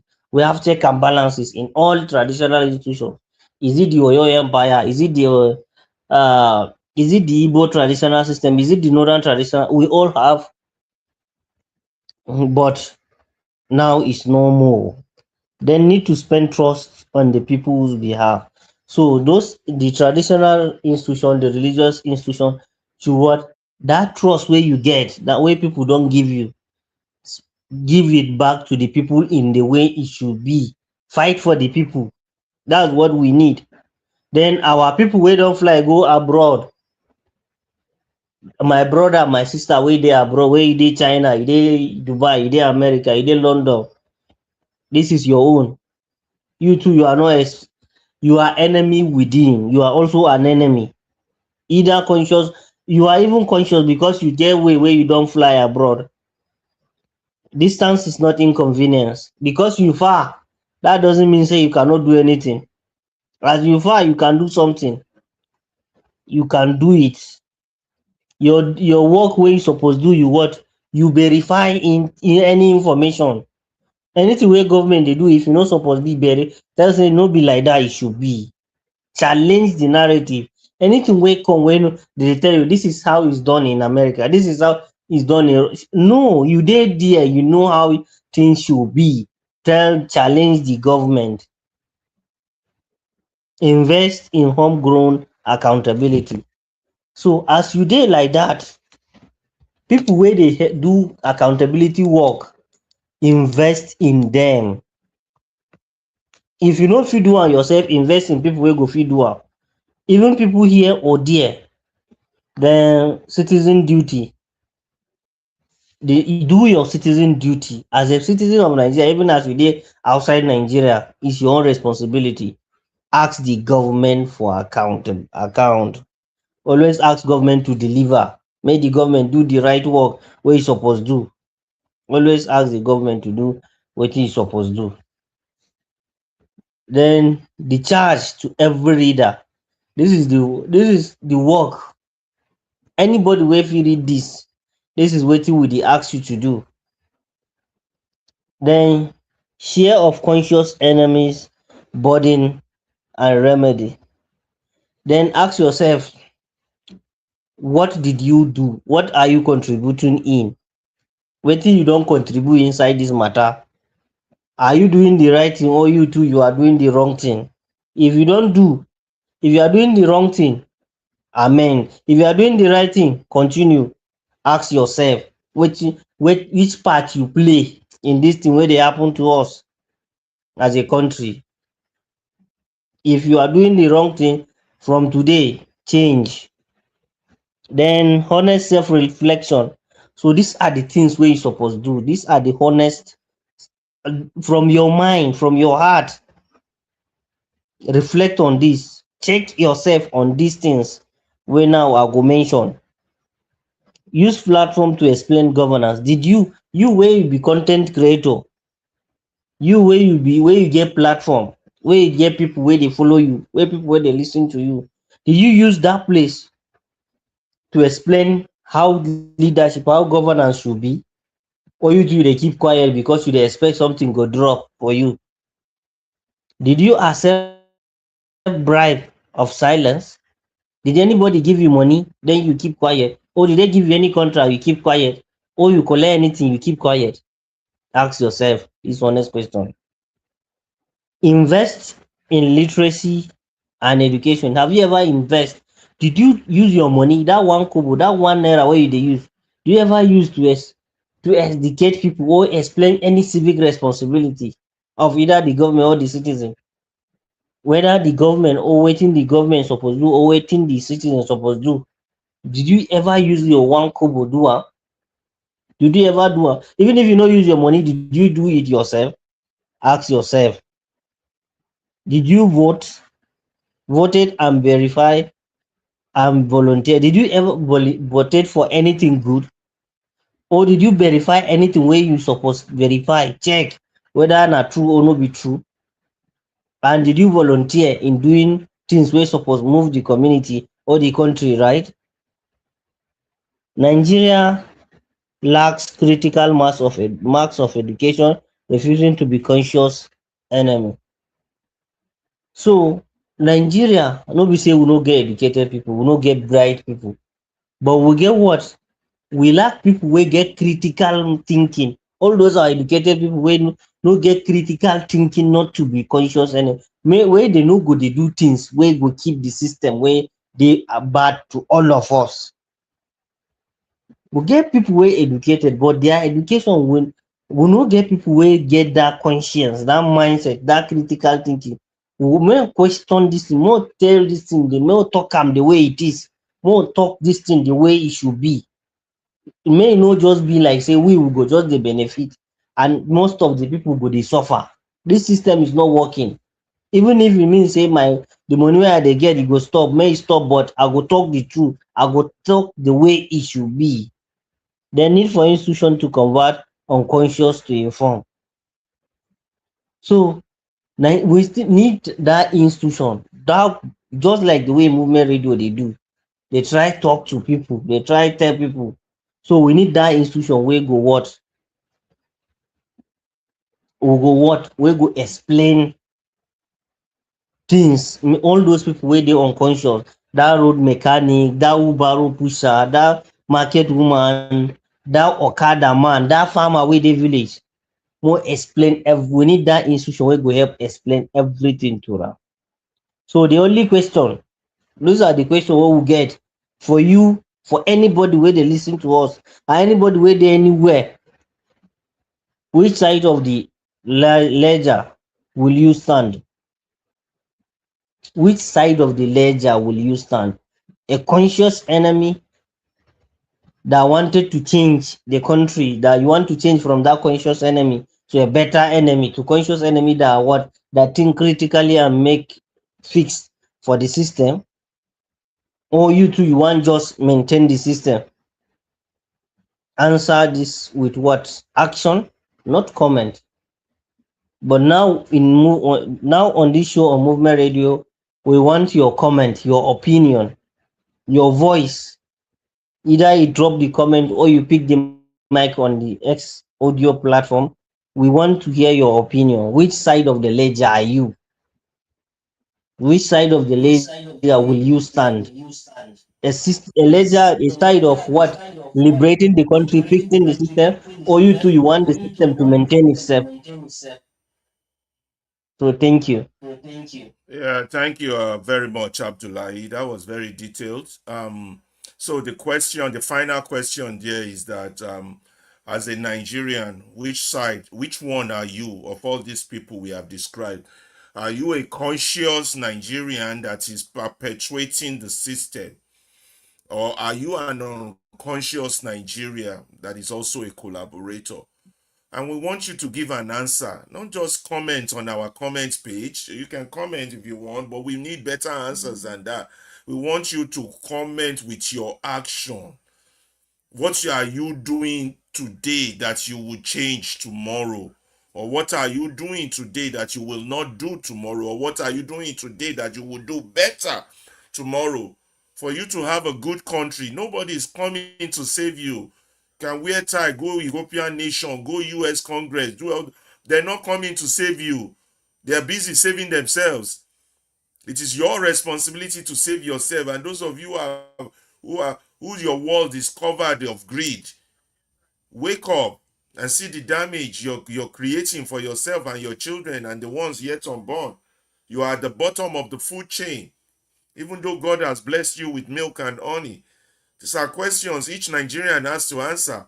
Because we ask critical questions, we don't get that much crowd. But we want to say thank you to about 14 people watching us from YouTube there, and from Facebook. The people watching us, we want to say thank you to you. And those who are on Instagram watching us, we want to say big thank you to you. Those of you on X, Edo Pekin, we want to say thank you. You are always joining us every day. We pray that one day you will have the courage to pick up our microphone, but we appreciate you joining us every day. The list that is usually very long and hard for me to read is the one on TikTok. So I see. Why do they have their names as numbers on TikTok? Is that how they do it, Ibukun? I saw one person with 587. It's like a long phone number. It's not even a Yes. real name. Yes. Is that how they do it? Yeah. Then I want to Yeah, tell Yes, you to yeah. that's new. how the Sometimes you person are given the register. Just one long number like that. So I can't mention. So I want to say thank you to New Hampshire. Thank you, MJ. Uh, I want to say thank you to Zamini Septe. Thank you to Abdul Sambo. Thank you to, I want to call all their names because I'm always ignoring TikTok's name. That's not fair. I always call the other names. Although I can't see Facebook and YouTube names. I want to say thank you, DJ Dave, for joining us. Lord Lanre, thank you. Ibao, thank you. Janet Pierre, thank you. NM, thank you. Strike Live, thank you for joining us. AD840, thank you. Cheke Dehan, thank you. Watson, thank you for joining us. Sierra Leone, thank you very much for joining us. Jobril, thank you. Brandy Dijo, thank you. I hope I didn't murder that name. Lamines, thank you. Tempe, Bama, okay. I need bigger glasses to be reading these names on TikTok. It's harder for me. T.I. Okev, thank you for joining us. Clary Rodriguez, thank you. Christopher, thank you. June, thank you. Princess Serete, the PL, thank you. For Baptiste, thank you. Benediction, thank you. I think I might know that person in person. Origins, thank you. Nerissa Kirby, thank you. Abdullahi Mekai, thank you. Sharon Lee, Rohan Sanders. Who else am I seeing here? G Sexy. Wow, what a name. G Sexy. Wow. Trip P, thank you.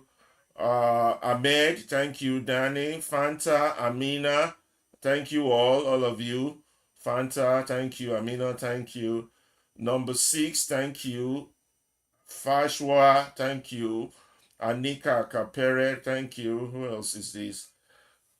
Kwanzaa, thank you. It's a long name. I want to finish all their names today. I never finish. I'm always running away from calling their names, but I want to do it. I want to try and do it today. Mungun Quatara, thank you. Datoto, Datato, sorry. Batalemi, Zion, thank you. Vidna, Remy, thank you. Salahuddin, sorry. Salahuddin, thank you. Anime, thanks for joining. Vodin Piers, thank you. Another long number. OT 2025, thank you for this. Vodin Zealous, thank you. These people will beat me up for the way I'm damaging their name. This is not fair. um, Milton Morera, thank you. Cecilia Uzuogu, thank you. I called that one right. Aniset Keke Amaya, thank you. DV Gusto, thank you for joining us. Acrylic Motion, thank you. Charles Pearson, thank you. And then who else we got here? King B, thank you. Lamika, thank you. Well, Marine Carpe, thank you. Vero, thank you. Oh, Basil, thanks. There's so many. Bill Joy, I want to finish it. I'm going to call all their names. Titato, Mbaya, thank you. And Kathleen, Sofineshi, thank you. Abisola Ajibike, thank you. It looks like I know that person. Alfonso, thank you. Borgia, thank you. And who else do I have here? User 42529, long number, thank you. Sheena Mo, thank you. Kajib, thank you. All of you, Montana, the Jolly, Sheena Mo, thank you all for joining us. We really appreciate you joining us. At least I tried. I called as much names as I can call for the first time in TikTok. It's hard. It's usually the longest. We usually have up to 170 something, 160 something people joining us on that platform. We have about 16 on either YouTube or Facebook. I can't see the names. I apologize. On Instagram, I see the names, but I'm not calling today. I'll call some other time. Okay, that's all that's what we have. We still have more stuff for you for today. That's our article. So it's calling everybody to play their role. We know we just need a critical mass for the country. It's actually just 10% of educated people who know what they are doing. The problem is a lot of our educated people are acting against their interests. They are acting against the interest of their children just because of the temporal satisfaction that they are getting. And we are trying to enlighten them to these facts so that they can do better once they know better. Thank you all very much. Thank you, Edo Pikin, and all those that have called their name. So we're going on to the next activity for us today.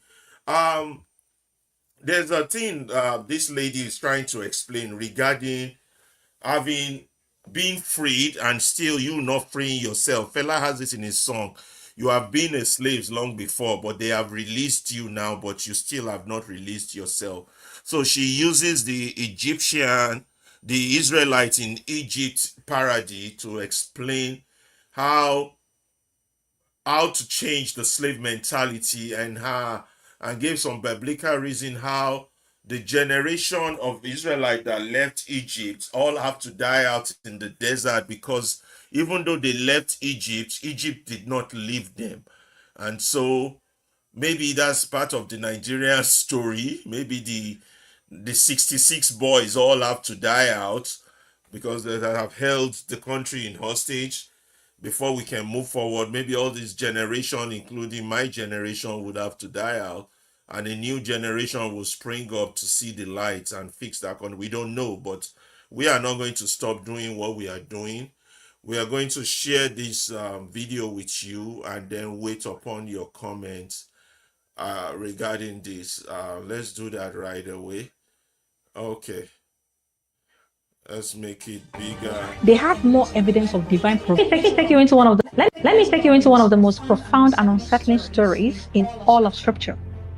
And I want you to hear me, not as a Sunday school lesson, but as a case study in what prolonged poverty, prolonged oppression, and prolonged limitation does to the human mind across generations. Because I believe these stories explain something about the African condition, the Nigerian condition, and the personal condition of millions of people that economics alone cannot explain. Here are the facts. The Israelites spent 400 years in Egypt. That is not one generation of suffering.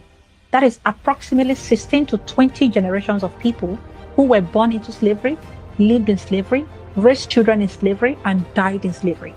For 400 years, the ceiling of an Israelite life was defined by an Egyptian master.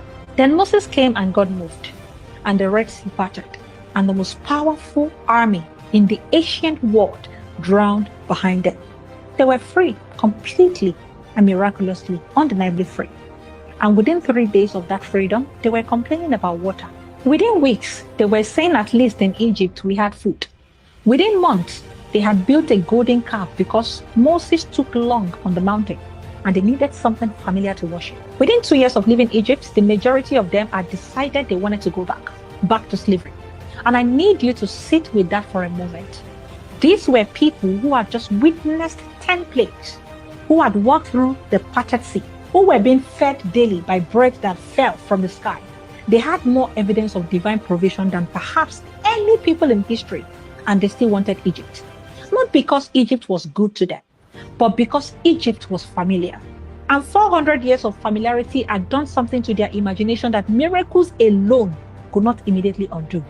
When the 12 spies went to survey the promised land, a land God had already given them, a land flowing with abundance, a land that was already theirs by divine promise, 10 of them came back and said, "We cannot take it. We saw giants and we were like grasshoppers in our own sight." In our own sight, not in God's sight, even necessarily in the giant sight, in their own sight. 400 years of slavery had so thoroughly redefined what they believed was possible for people like them, that standing at the border of their own inheritance, they could not see themselves inhabiting it. That is the most devastating effect of prolonged poverty and limitation. This is what I mean when I talk about generational poverty as a mental condition and not merely a financial one. Because the Israelites had left Egypt, Egypt had not left them. And God, who had performed miracle after miracle, eventually said something that sounds harsh until you understand what he was actually doing. He said, "This generation will not enter the promised land. They will wander until they die. And it will be their children who inherit what I promised." Not because God was cruel, but because he understood something about the psychology of prolonged captivity that we often miss. You cannot build a new nation with people whose entire frame of reference is the old one. The mind that was formed in slavery, however free the body becomes, we keep making slave decisions. We keep choosing familiar suffering over unfamiliar freedoms. We keep building Egypt in the wilderness because Egypt is the only architecture the imagination knows. The new nation needed a new mind. And sometimes a new mind requires a new generation. Now, bring this into our present reality. Families that have been poor for 3, 4, 5 generations are not just financially poor. They are imaginatively poor. The ceiling of what they believe is possible has been set by everything they had watched and lived and inherited. And you see, that ceiling does not automatically lift when money arrives. That is why lottery winners return to poverty. And that is why some people receive opportunities and they cannot hold them. This is why financial education alone does not solve generational poverty. Because the problem is not only in the account balance, it is in the mental architecture that was built across generations of limitations. The Israelites could not enter Canaan, not because they lacked ability. They lacked the imagination of people who had always been free. And this is the most urgent work for anyone who understands themselves to be a generational breaker. It is not just about making more money. It is about rebuilding your imagination, deliberately exposing yourself to new models of what is possible, surrounding yourself with people whose reference points are different from the ones you inherited, and studying the lives of people who came from where you came from and built beyond it, not for inspiration alone, but for the recalibration of what you believe is available to you. Because the promised land was always there. It was always real. It was always possible. The only thing standing between the Israelites and their inheritance was not the giant in the land. It was the Egypt still living in their mind.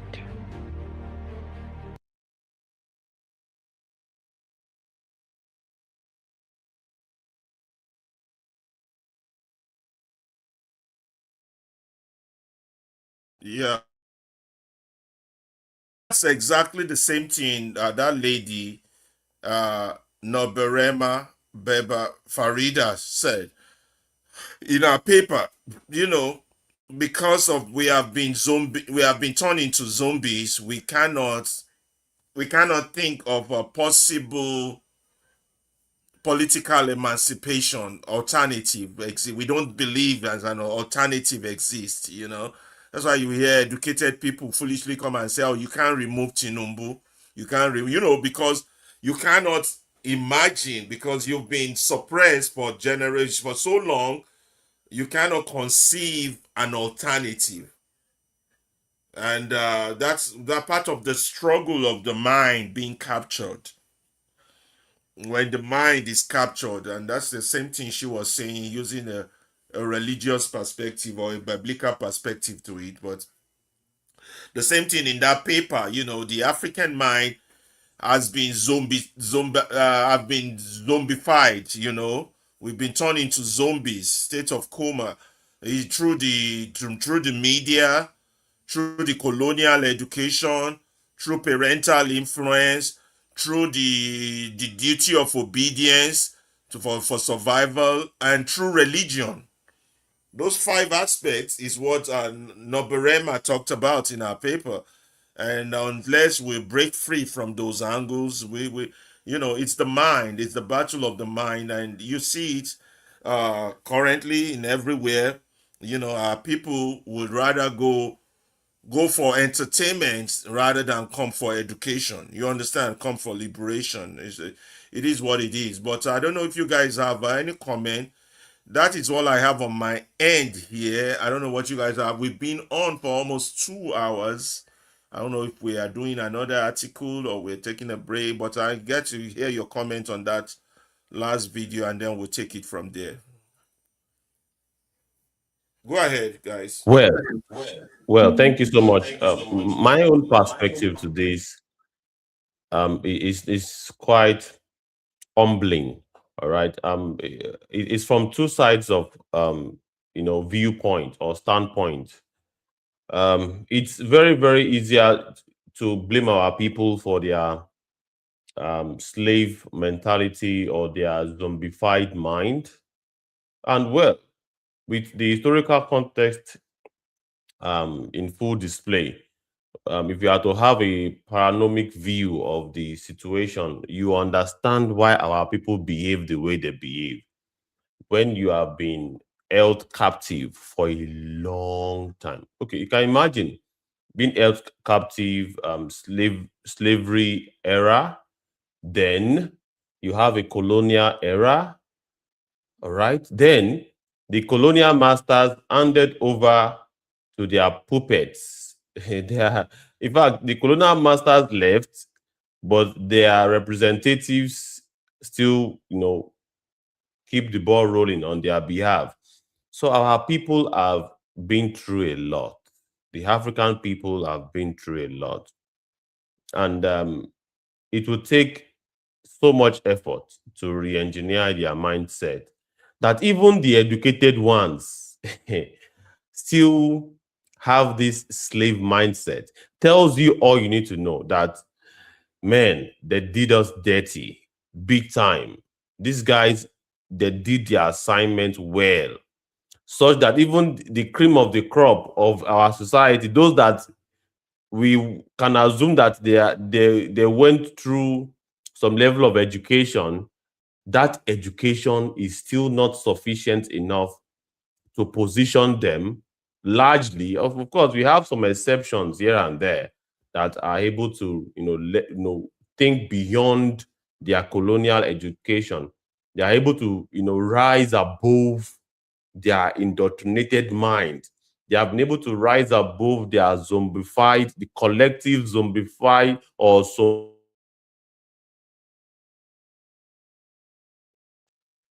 Okay, yeah, I think I'm back. So the collective zombification of the mind, it's really a big deal, a big deal.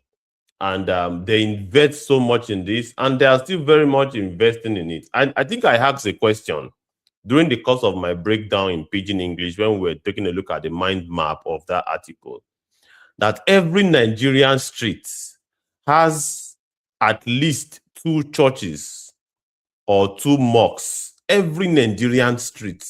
And we have hundreds of thousands of streets in Nigeria. Can we say that in every street there's one library? Why? It is because the system do not want our people to even, have a reading culture. The reading culture is not there. Most African,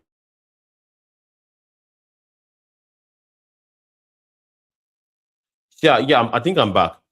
So most African child, even after coming back from school, they will ask them to go and hawk, go and sell ugi or sell granite or sell fried fish. Their mothers have already prepared something for them to go up. So there's no reading culture. And many of them, pass through their education that way. Like myself, I am a typical example of that. There's a particular where I grew up is the national headquarter of the Deeper Life Bible Church. All right. When we are back from school, my mother is already prepared what we are going to sell at the Deeper Life Headquarter Church. That is, there's no reading culture. We only read to pass exams. And in most cases, we even fail woefully. All right. So our people, the system has really done us dirty.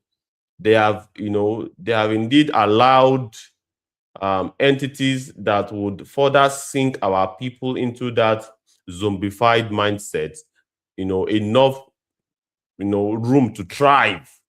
Nigeria has hundreds of thousands of churches, but how many libraries? How many libraries? Even in Lagos, that claim to be center of excellence, there are no libraries. I did not grow up seeing libraries in my local government. In the whole of Koshofe local government, there's no single library. So it tells a lot. So you cannot really blame them a lot. And at the same time, you still have to blame them that how long do you want to remain zombified?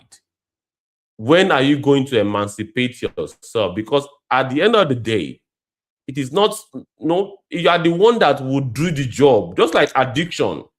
When you are addicted to something, the help of therapists would help. All right, when you are enrolled to a therapy session, that will help. But ultimately, the bigger assignment lies within yourself. So my charge to our audience, dear audience, have some introspection.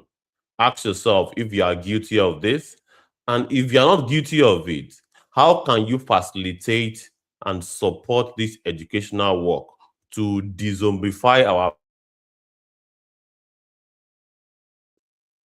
Yeah, I think I'm back. So how can we zombify them? to deprogram them from that, something that has been carefully coded into their subconscious to always remain subservient, docile, gullible, and institutions that will even, fund that, you know, behavior is already saturated around them. So yeah, that will be my comment. I'll pass the mic to Mr. Abdullahi. Okay, thank you so much. You have actually touched a lot of perspectives, and that's also shared some of my perspective. But the real issue is this: I think the liberation of the mind. There is a generation. I think there is a generation that missed the job. That's why we get it. We get to where we are here. Because if you look at after in the most of the independence across Africa, we have some few elements that understand that look, our independence, ceremonial independence, is not what we need at this point. If you look at the philosophy of Kwame Nkrumah, then of thinking of a united Africa, is creating a united Africa to liberate the mind, so that you dismantle the existing structure. So that when you dismantle the existing structure, you will be able to what to build your own system. So that system will work for you. If you look at the philosophy of Patrice Lumumba, is a philosophy of what liberating the mind of the people, this mentality of the people to be the real African mentality. And then if you look across all the pan-Africanists that you believe, that many people believe that though they are idol worshippers, that they don't believe in the Christianity or Islam, what are they trying to? They are trying to preserve the real African culture. So that when you preserve the culture, you'll be able to what, even if you are going to take the same different faiths across Africa, even before the coming of the colonialists, we have different faith across the way, this different way of worship, even in the traditional way. But we have one unique culture that bond us having what is very sound morality and a very critical mind of facing every community, every society, every ethnic group, every nation having a unique way of solving its own problem in a more critical way. But we lost that during the colonial era. So then the first generation of the people that started governing in Africa, few of them identified that then they were fought out so that the people will not. Then the next generation that came missed it out. They didn't do almost, they do almost, if you check, it's very few, not significant number, try to liberate the mind of the people. Because apart from books like how European or underdeveloped Africa, like by this person, I forgot the name of the author. If apart from those kind of, Is it Frank Fanon? I don't know. Is it Fanon? no, not How Frank Europe under Fanon, one developed Africa.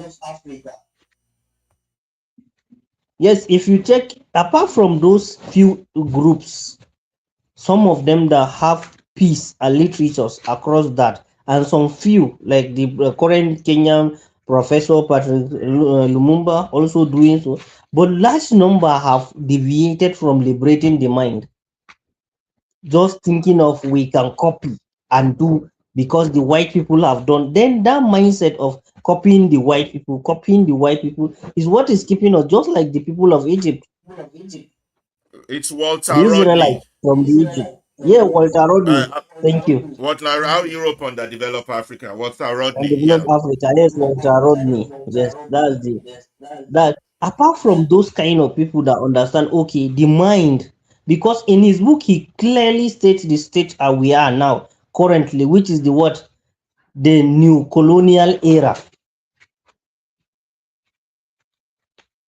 and that's the situation where we are at the moment, where a lot of us have been caught from the what, the main mental liberation. We think that okay, we are independent, but psychologically, emotion, are we independent? No, We all think we validate. That's why the issue of validation and revalidation of what we are doing. If what we are doing is not what the Western world, just like the barrister who went to report the issue in European, then is telling us that look, yes, we are still in bondage.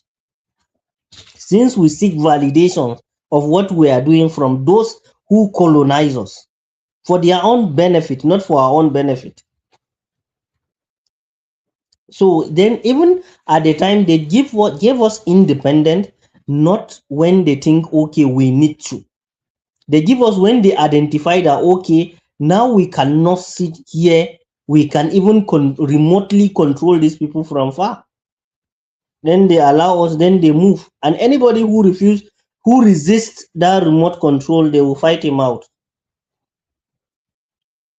So then, until and unless we were able to what liberate ourselves mentally from the colonial education, from the mental bondage, then and this generation cannot say that okay, they will do it and get the result now. No, we do it now so that subsequently the people coming they will be able to what reap the result of the job we are doing today because it's Yeah, a I very wanted. huge work. Yeah, Abdullahi, I wanted to add that even don't you think our people need to have like a point of contact or a moment of clarity that would expose them to the fact that they are in bondage? Like, for example, why I said that was that even Fela Kuti himself, it was until he went to the United States and came into contact with all these Black Panther activists that his mentality was influenced, that he realized that wow, I could be using my music, that okay, my people are in trouble, I could be, and then I need to be using my music to educate. Do people need a point of contact or a moment of clarity or something that would wake them up to that Yes, realization of yes. The bondage? more the point of contact are three, which I think most are not functioning. The one is the religious aspect, because the religious aspect is an aspect that okay, you can still tell the people that yes, you can be religious, and then you can explain to them every time you are explaining any scripture or any part of the religious context. Try to reflect it to reality, how the people can use that to liberate their mind. Just like if you watch the video of the lady, she's using what reference from the Bible. So yes, it's something that you can use. And anybody who is going to, for example, who travels, is traveling maybe to the Holy Lands, either Israel or is going to for a pilgrimage in Saudi. Look, don't just tell him to go and do religious duty alone. Let him look at the system, how the system is working. How can he reflect to his own country? That's one. Then the traditional institution forget about the history and the culture. They are not teaching the history and the culture of the traditional institutions because they are the ones who I think at the first place should be able to fight the government when the government remove history. But the traditional institution keeps quiet. They did not fight the government. Then that means telling you that even them they don't regard the culture and the tradition of the people as important. Then our people in the diaspora, because our educated people here, I think they are still within the colonial education system. So most of them, if you look at them, but our people from the diaspora should be the ones to what to explain because they have seen they have the opportunity to be outside and see what is really is. So they should be able to what explain to our people that this is the reality. So all those things that you are jumping to follow is not the reality. This is the reality. So we need to work instead of them supporting the system to continue being how it is. So try to liberate the people. If you are sending something to your family members, try to educate them that okay, I'm sending this money, I'll do the responsibility of doing this. But please This thing that I'm doing, ordinarily the country, I shouldn't be outside the country. Even if I'm going for outside the country, it should be something different, not like trying to escape. Educate with your family members, anybody that you have influence over, so that let that person also be able to what have that, liberate that one person. That one person will liberate another person, that will liberate. We have the population, because if you look at our diaspora people, at least there are many. If one can, if each and every diaspora person will influence at least 5 people, you see the number will go far. But most are there helping the system to remain how it is, which is very quite unfortunate. Then regarding Ibokun's action regarding the library, I think that one is a deliberate action, because even if you look at the now upsurge of politicians, retired politicians in Nigeria, setting up libraries that many of the Nigerian population cannot have access. Because look at the recent library that former President Ibrahim Babangida is launching. How many Nigerians will have access to? And look at the billions contributed towards the library. Instead of building a single library with that amount of money, that library will what? Will build more than 1,000 libraries across northern Nigeria. It will help in liberating, because the people that will be liberated have to be able to be readers, great readers, not just, they should be able to read, so that they will be able to read the history. They should be able to what, think critically, because when you read, you question a lot of things. One of, and most people will tell you you have to eat before you read. But I grew up with this mentality, even when back then when I was in secondary school. I have this mentality, even when I'm hungry, I will read even when I will not understand, but I read something. So that helps a lot. But they will tell you that you have to read, because I have this thing in me, this dream of building libraries across communities, because that's the only way you make the people read. Then when people read, they will be able to think, because most people, even people who are going to, just like our brother, we did that a lot. We just read to pass exams. So when you read to pass exam, what do? You don't read to question what you are reading. You just read to have it in your head and then do it. That's why what most of our people, we are not critical thinkers. We are just good grammars. That's a serious problem to us. And until we Yeah, liberate that, we will not get it.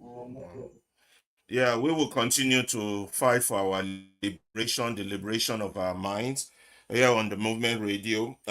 Angel Goba, we see you on our X stand, and Edo Pikin. Please feel free to ask for microphone.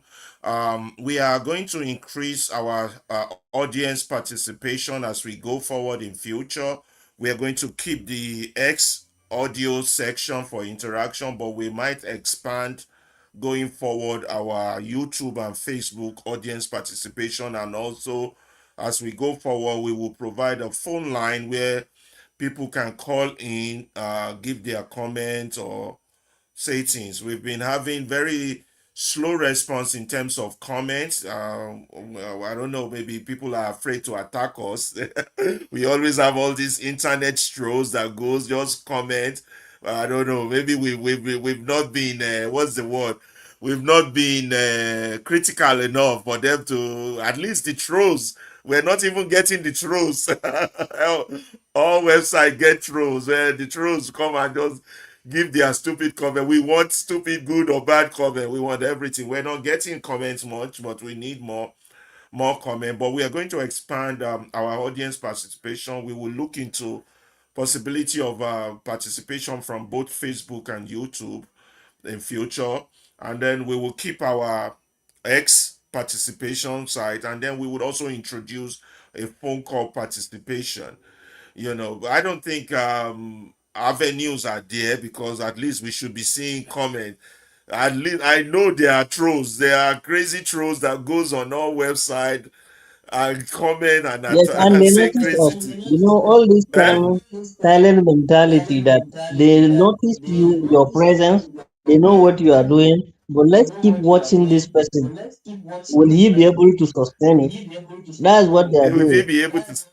That's what they are doing. Okay, we'll tell them that we are here to stay. So that being said, on my side, I don't know if Ibukun and Abdullah have any additional things. I wanted to ask you guys any news or any gist on the or Osun State election going on today.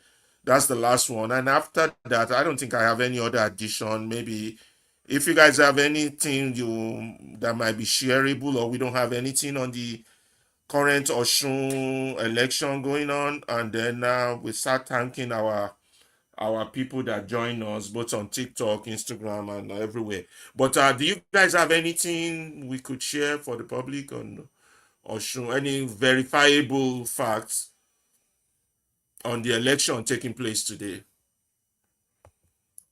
Well, I Anybody? think what I can share with regards to this election is the fact that the governor is expressing some worries.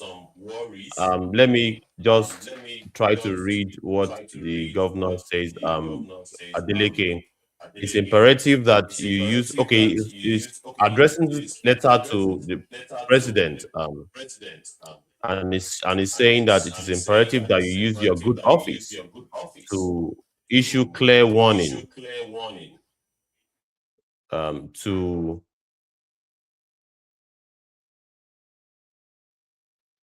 the heads of security agencies deployed to protect the good people of Osun State and safeguard the integrity of the electoral process. And he went on to say, I therefore implore you to reiterate the commitment made to the people of Osun State that their votes will count and that the outcome of this election will reflect their genuine choice. People of Osun State are spoken with one voice, and their voices must be heard. Their votes must be protected, and their mandate must be respected. That is the words of Deleke, the governor of Osun State at the moment. And I understand that out of over 2,700 results that is expected to drop from several polling units, 1,700 has already dropped, and there is still 1,000 result sheets that is yet to be collated and transferred to the collation center. That is the live report that I'm getting from my home head here. It seems like Governor Adeleke seems to be scared that the election might be Mm. hijacked. That's not Yes, news. there's already attempts by Tinubu to hijack that election. So many talks were imported from different states to the state. So that's crazy. Yeah, that is crazy. That is indeed crazy. That What is their about you, kind of Abdullah? democracy.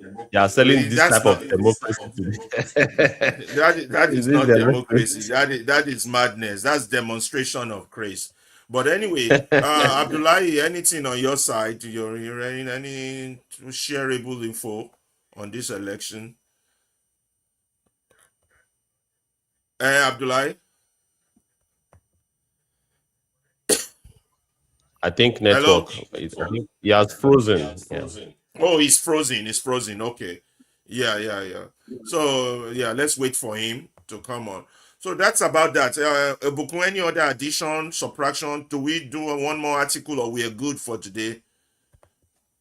Um, I believe we are good for today, so that we can give our audience a fresh article to munch on in the next episode. From my own side, anyway. But if we still want to keep going, no problem. No. I'm tired. I'm tired also. I told Abdullahi that I was sleepy even before we started. I don't know why I was so tired. Abdullahi, are you back on? To give the comments on Yes, the I'm back. It's just my election. Yeah, go network. ahead. My network has switched. Yes, regarding the Ocean election, there is no too much verifiable information at the moment. It's just some uh, crazy stuff happening. From if you ask anybody living within Ocean and who monitors the election, are just some crazy stuff happening on the ground, so that like trying to influence the decision, like the outcome of the election in one direction. So those are the things that we just keep experiencing. But so far now, we will look forward for tomorrow to see more things that will come out as the people cast their vote, and then we will get a lot of reports, and then all those testimonies of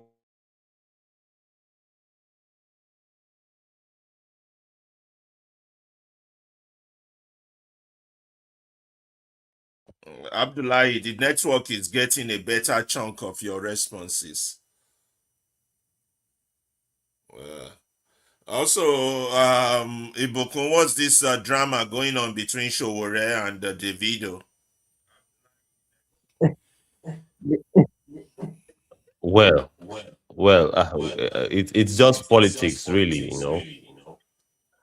and I think politics is left for politicians to play. But Davido was calling out Shore's response, or perhaps review of Adeleke's performance in Osun State. And obviously, there's even a recent project that was just recently launched and commissioned, a bridge for that matter. And even just few weeks after commissioning, the bridge is already falling apart.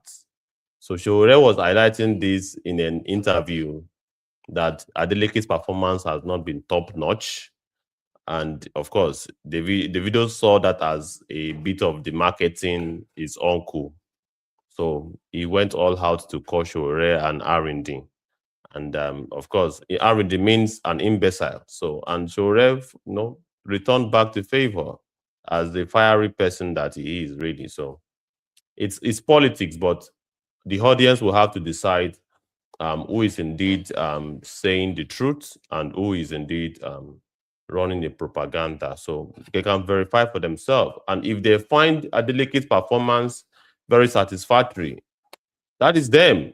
All right. Nobody can, impose on them what they are not imposing on themselves. All I, right. although And listen, that's listen, Ibukun, although I am not partisan, but I on this battle because of my fear for this once man rule, one man takeover of the entire country. For on this particular, I might take a pitch with Adeleke just for him to retain it because this guy taking over the whole, it's just we just have an Adolf Hitler in charge now. It's just bad. It's just scary. Anyway, Abdullahi, are you back on to finish your sentence before we start rounding up? Is Abdullahi back on? Is it so we can give him the microphone? What do you think, Ibuku, on what I just said? yes, yeah, I I am think back. Because of it's the frozen The again. network Okay, is it's there. back. oh, the network is back. Yeah, he's back. Yeah, so that's the only Mm, reason I might pitch a little bit for Adeleke because as this guy just taking over the whole. It's just this Tinubu guy. It's just there has never been a disaster that has befallen this nation than this guy. I just don't know. You know. So anybody that would I opposes think him at any point, I would I start with understand that. your point really, but Yeah. as someone whose party is already also participating in the election, I can understand Shore's point of view too. You Yeah. know, AAC is also contesting, so he had to play Oh that yeah, kind of that's true. politics. So That's that is true. just it. But I understand your point of view that APC should not just keep annexing everywhere to themselves and Everywhere. This becoming is terrible. This is it's very fascism crazy stuff. Yeah. at the highest level. Anyway, let Abdullahi talk, and then you guys can start rounding up. I think I've said hi to most of the names I'm able to see. Angela Freno finally joined us. Thank you, Freno, for joining us. Angela Goba, Freno, Edo Pikin. Thank you. If anybody want to comment on any of the few previous things we've talked about, please feel free to ask for the microphone. Like I said, we will be expanding our audience engagement in future. We will look into possibility of letting people be able to engage us from YouTube and Facebook, and also we will be having a phone line engagement, but we are keeping our X audio thing. Who is talking? Is it Bukun or Abdullahi? So that I can shut up for now. Yeah, it's Mr. Abdullahi.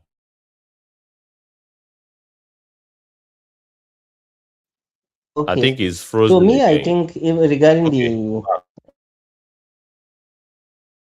yes, the network is too bad. My network is too crazy. I think you could just try round up.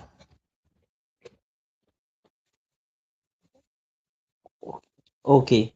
So I think regarding Shore and Adeleke, what is happening to me is just politics. It's just normal politics. And though whatever they are saying, His network the is really Nigeria, tripping. Continue. yes, yes. When you look at the most of the projects in Nigeria, most of the project commissioned by most of the politicians, it's almost the same. You see a road, even if you look at the most anticipated and more always every year in year out Abuja Kaduna or Abuja Kano road, that yeah, from the administration of Muhammad Buhari till now, if you look at it, they will keep telling you that the project is a top-notch project whatsoever and the rest. But before they move to 100 kilometers, they already part that they have completed. You start seeing potholes, you start seeing things.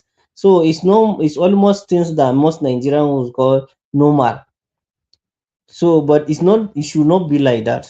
A project that we are investing trillions, but you already see it's already collapsing. So it's not top notch.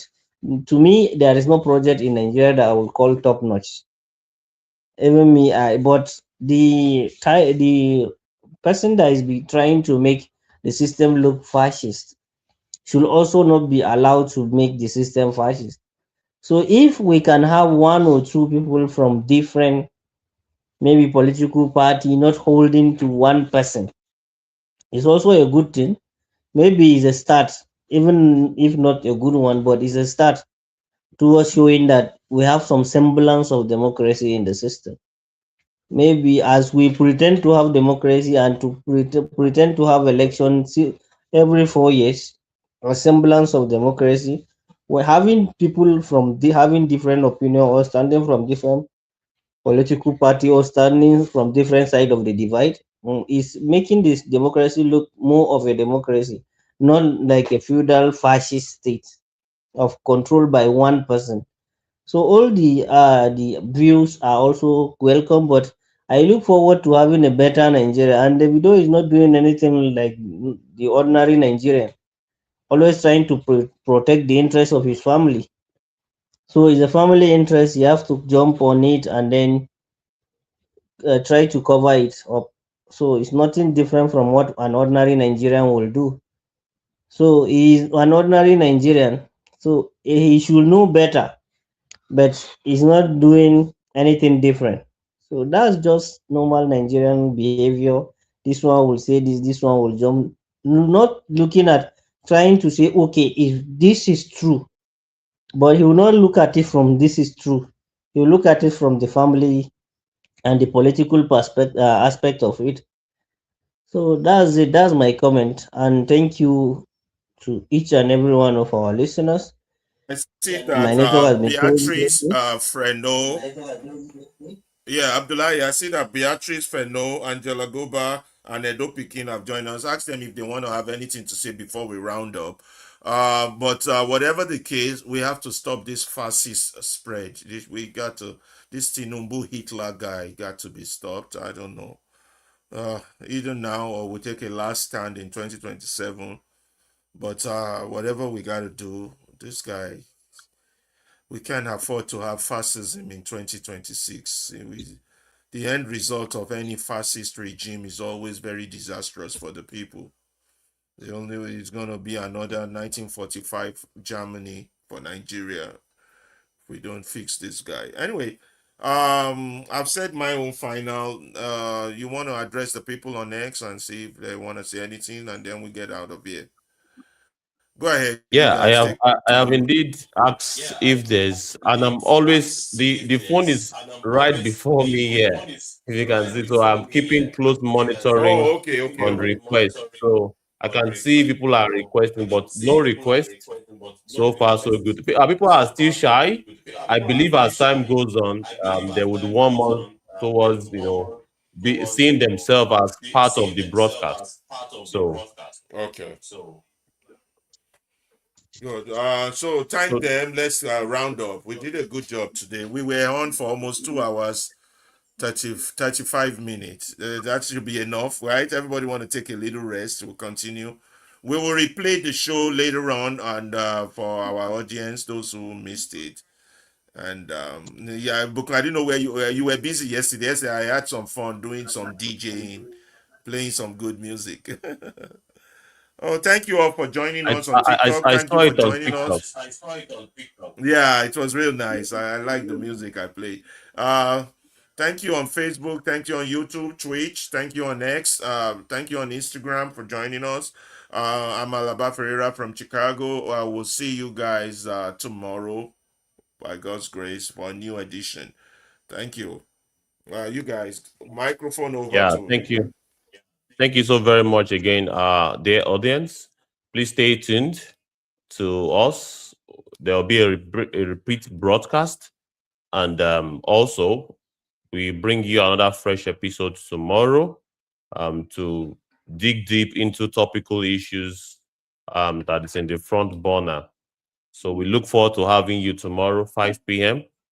And of course, look forward to it as it's going to be power packed.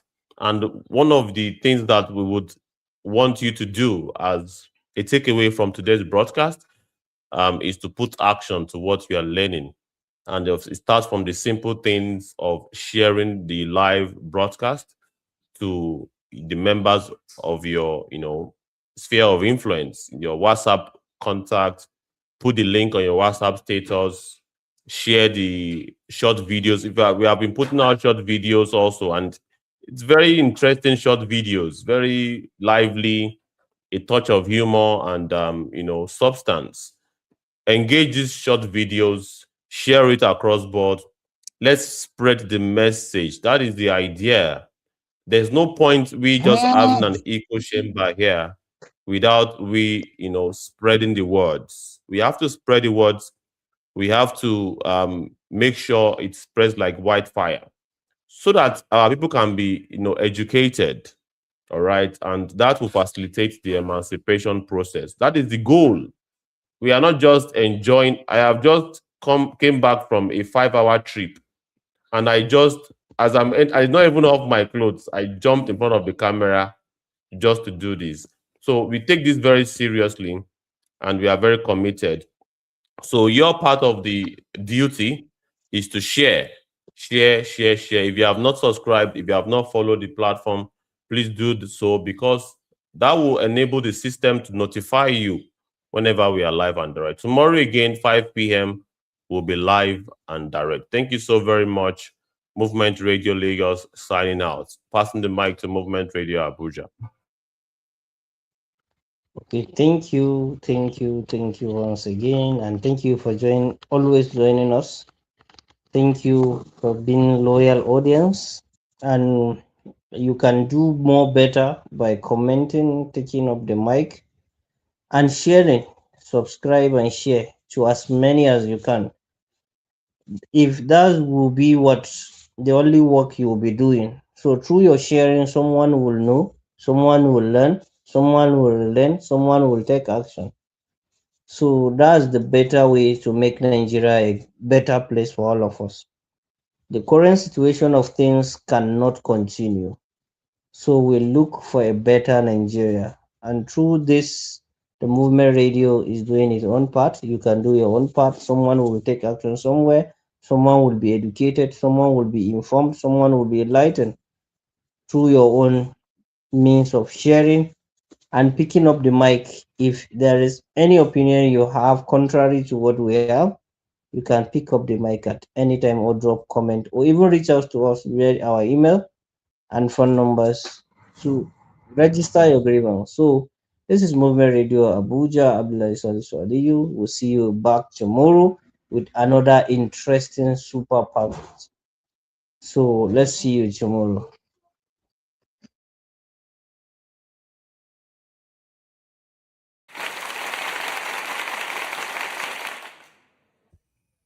Good night.